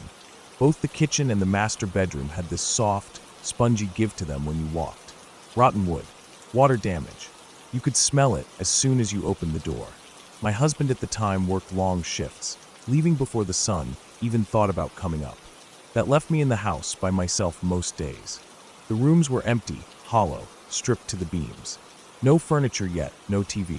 Nothing to do but pace around or sit on overturned buckets like I was squatting in someone else's broken life. It was that master bedroom that hit me first. I didn't even sleep in it, not really. The moment he left for work that first early morning, around 4 a.m., I tried to go back to bed, but I couldn't. I lay there staring at the ceiling, but every inch of me was buzzing. Like my body could feel something it couldn't see. My chest got tight. Not just the kind of nervousness you get from being alone in a new place. This was something different. Something worse. It was like every part of that room rejected me. The air was heavy, and the quiet wasn't empty. It was full. Like silence that's hiding something. I lasted maybe 10 minutes before I bolted out of there. I grabbed my dog, slammed the front door behind me, and locked it without even thinking. I got into my car and just sat there, shivering in the dark with the dog in the passenger seat, until the sky finally started to get light. I didn't go back in until I could see everything clearly. It didn't feel logical, but I didn't care. I couldn't go back in the dark. We eventually finished the floors, moved the furniture in, and I shifted into the other bedroom, the one across the house. My room. I tried to convince myself that I'd been stressed, that the pressure of the move, the chaos of renovations, being isolated in a big, unfamiliar house had gotten to me. People feel weird things under stress all the time. I told myself that over and over again, but the feeling in that room never left. I avoided it even during the day. I'd make excuses not to go in there. Sometimes I'd stand at the doorway, just staring in, telling myself I was being ridiculous. But I wouldn't take a step inside. A friend of mine and her husband moved in with us for a while. Both of our husbands were in the Marines, and they got sent out on a 2-week training rotation at the same time. That left the two of us in the house alone. At first, I was glad for the company. I figured having someone else around would help with the nerves, maybe reset the house somehow, make it feel more normal. The first night, she knocked on my door late, except she didn't even knock. She just rushed in, visibly shaken. She didn't have to say anything. I could see the look on her face. She ended up staying in my bed that night. I remember thinking she must have been sleepwalking or dreaming, because what she said made no sense. Something about her bed shaking. But then 5 minutes later, mine started too. It wasn't subtle either. It wasn't like the frame shifting or the house settling. The whole thing vibrated like it was bolted to a jackhammer. We didn't move. Neither of us made a sound. We just lay there, eyes wide, both of us too afraid to get up or even speak. After maybe 10 or 15 seconds, it stopped. It didn't fade out. It just stopped. The next night it happened again. Her room. Then mine. Every single night. Same feeling, same terrifying stillness afterward. After that, she refused to sleep in her own room, which I realized was the same room I had tried to sleep in the first night. The room that gave me that deep animal fear. She told me, without me ever saying a word, that the room made her skin crawl. She said she'd hear scratching noises coming from the closet, like fingernails dragging slowly down the inside of the door. Sometimes the fan would turn on by itself, or the closet door, which she always kept shut, would be wide open when she woke up. One night she told me she turned everything off, fan off, closet shut, and when she woke up an hour later, the fan was on full blast and the closet door had swung all the way open. She was shaking when she told me that. I didn't laugh. I believed her. I had no reason not to. Too many little things were adding up. We tried to write it off. Old wiring, weird construction. But the house was in good shape, at least structurally. We had everything looked at. Plumbing, electrical, HVAC. No problems. But things kept happening. Lights would flicker in just certain parts of the house. Her room. My bathroom. Once, both lights went out at the exact same time while she was in the bathroom and I was in the bedroom. We assumed a fuse blew, so we got up and walked through the hallway, flipping switches as we went. Every other room was fully lit. Every other outlet worked. It was only those two spaces, my room and the bathroom connected to it, that had gone completely dark. My dad's an electrician. I called him, thinking maybe we missed something. He walked me through some tests over the phone, told me everything should be working fine. After almost 20 minutes of poking around, nothing changed. We left the hallway lights on and stayed away from that end of the house. But when we finally got the nerve to go back into my room, the lights were on. We hadn't flipped any switches. The lights weren't dim or flickering, they were just on, like they'd never turned off in the first place. Eventually, I decided to try filming. It was close to Halloween, and we figured why not. We'd been telling our friends the stories, and everyone kept telling us to record it. So I charged my old video camera to full battery and set it up on the kitchen table, facing down the hallway toward the bedrooms. We left the house completely empty that night. Nobody walked down the hallway for hours. The next morning we watched the tape. For the first few minutes, nothing happened. Then the picture started to distort, lines running through it, static, like interference. And then shadows started to pass along the walls. They didn't move like people. There was no clear shape, just smudges like someone walking through a fog. But there was nothing there. No one walked in front of the camera. The shadows just appeared and vanished. I thought maybe it was headlights from the street or something reflecting through the windows, but we checked. That wall had no windows. The only light source was the hallway light, and it stayed constant. That first recording lasted maybe 6 minutes. Even though the battery was fully charged, the camera died after that. Just shut off. We tried it again the next night with the same result. Fully charged, died within minutes. The footage always ended right when the hallway went dark. After that, we stopped trying to document anything. The feeling in the house was getting heavier, like whatever was there knew we were trying to expose it. Things would go missing, keys, phones, shoes. You'd leave something in the kitchen and find it later on the couch, or in the bathroom, or outside. We tried to laugh it off. Months later, we had a bonfire out back. My ex-husband's friends were over, maybe 10 or 12 people, all crowded around the flames drinking beer and talking trash. Everything was normal, casual, loud. Someone went into the house to grab more drinks. A couple of the guys followed. Clark was the first one back out. He screamed, not in a funny, attention-grabbing kind of way, but a real, guttural scream. He sprinted back to the house, face white as chalk. Everyone froze. He said he saw 3 men standing near the fire pit. 3 tall, broad figures just standing there in silence. He said they were dressed like old soldiers, gray jackets, high boots, buttons, Civil War uniforms. We told him he was seeing things. He swore he wasn't drunk. We all walked back out together. Nothing was there. After that night, the activity slowed down. It never really stopped, but it changed. It was almost like whatever had been there got used to us. It stopped scaring us and started playing tricks instead. Guests would sleep over and complain that the bed moved, or they'd say they heard someone walking in the hallway. Their stuff would disappear and turn up in the strangest places. Once, someone's backpack ended up inside the bathtub. They swore they never took it off. Eventually, it became a running joke. We gave it a name, said it was the house's way of testing new people. But I noticed something. It never messed with me again. My bed never shook after that first week. My lights never flickered again. Whatever it was, it had moved on to someone else. Still, I never went back into that bedroom. Even after everything quieted down, I kept the door shut. I didn't need any more proof. I'd felt it in my bones from day one. Something was wrong in that room. Maybe something had happened there before. Maybe it was just the land. I didn't know. I didn't want to know. When we finally moved out, I didn't look back. I packed my things, closed the front door, and didn't say a word. I didn't take anything from that house with me except my clothes and my dog. I left behind every piece of furniture, every dish, every scrap of memory. I told my ex he could deal with it. He didn't argue. Now, living in a new place, there's no weird energy. No flickering lights. No shaking beds. Just quiet. Real quiet. Not the heavy kind. The kind that lets you sleep through the night. I've never talked much about that house since.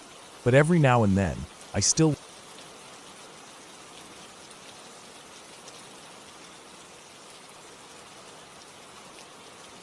It started with a trip I hadn't planned to take. My friend Jamie was supposed to join a small hiking group for a long weekend in the Sawtooth Range, Idaho's backcountry. It was a guided group hike, semi-organized, nothing official like a company-run thing, but a handful of experienced hikers with a plan, a trail mapped out, and a rough schedule. Jamie got sick 2 days before and asked if I wanted his spot. I hesitated at first. I'd done hiking in a couple overnights in California, but never a multi-day trip that deep into remote country. But I'd been restless. Life in the city had been wearing me down, and I hadn't taken time away from work in months. So I said yes. The drive up was long, over 10 hours. I left after work on Thursday, got to the trailhead around noon Friday. I met the group in a dusty parking lot surrounded by tall pines. 5 people. Scott, the most experienced, a guy in his 50s with a gray beard and weathered face. Alex, a younger guy who looked like he lifted more than he hiked. Megan and Drew, a couple probably in their early 30s. And Riley, quiet, probably around my age. I got a good feeling from them. No one too loud or weird. They all seemed to know each other, at least a little from past hikes. We set off that afternoon. The plan was to hike out roughly 12 miles the first day, then spend 2 nights out in the backcountry, and return by Monday afternoon. The weather was perfect. Warm sun, a cool breeze, blue skies. The kind of day that makes you think nature's still untouched. The trail wound up through forested ridges, opened into wide meadows filled with wildflowers, then climbed again through rocky switchbacks. We made camp just before sunset near a lake. The water was still, reflecting the mountains like glass. That night was peaceful. We made a fire, passed around a flask, ate dried meals that somehow tasted good out there. Everyone talked about past trips, wildlife they'd seen, close calls on trails. It felt comfortable, like I was a part of something already. The next day we hiked further in, more elevation, more rugged terrain. The trails weren't always well marked, and Scott kept checking a map and compass. He'd done this exact route before, a few years back, but he said the landscape looked slightly different. Trees had fallen, a couple creeks had shifted course. Still, he seemed confident. We climbed to a high ridge with an open view of the valley below. It looked untouched. No roads, no houses. Just layers of trees and rocks stretching for miles. We descended into a bowl-shaped basin surrounded by steep slopes.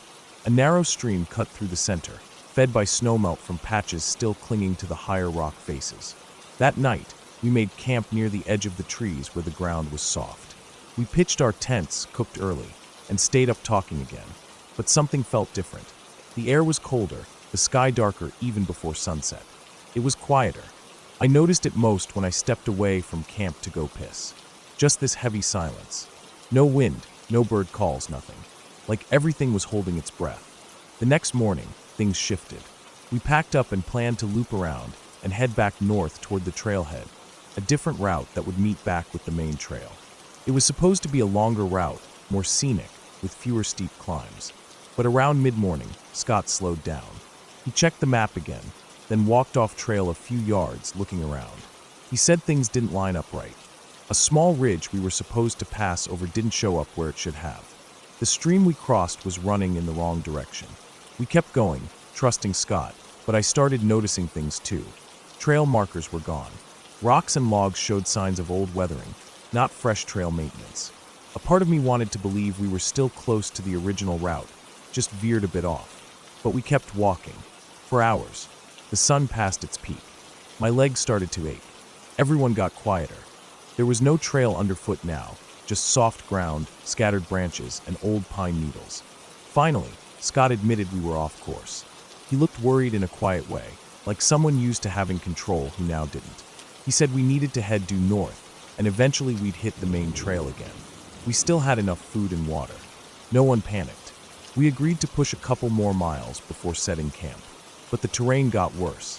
The forest thickened. Fallen trees slowed us down. Clusters of boulders forced us to climb awkwardly, sometimes crawling. We crossed several small creeks, unsure if they were the same ones or new branches. We lost track of direction. Scott still had his compass, but the terrain twisted so much, we couldn't keep a straight line. Shadows came earlier under the trees. We made camp again in silence, tension hanging over the group like a net. I ate in my tent that night. I didn't want to sit around the fire, listen to people pretend things were fine. I woke up just before dawn, cold, stomach unsettled. I stepped outside, zipped up my jacket.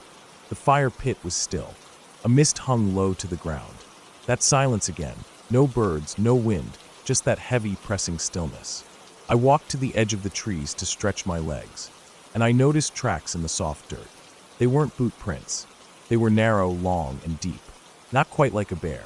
Almost like a bare foot, but larger. Not animal. Not right. I stared at them for a long time. I didn't say anything. Maybe I should have. Maybe someone else saw them too and said nothing. We packed up again, started moving. I felt eyes on me. Not from the group, from the trees, from the shadows between them. Every branch seemed to bend inward, like the forest itself was watching. I kept my head down, didn't speak much. By mid-afternoon, Riley twisted his ankle crossing a creek.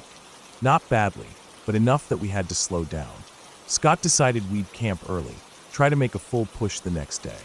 We found a small clearing with space for tents. That night, I couldn't sleep.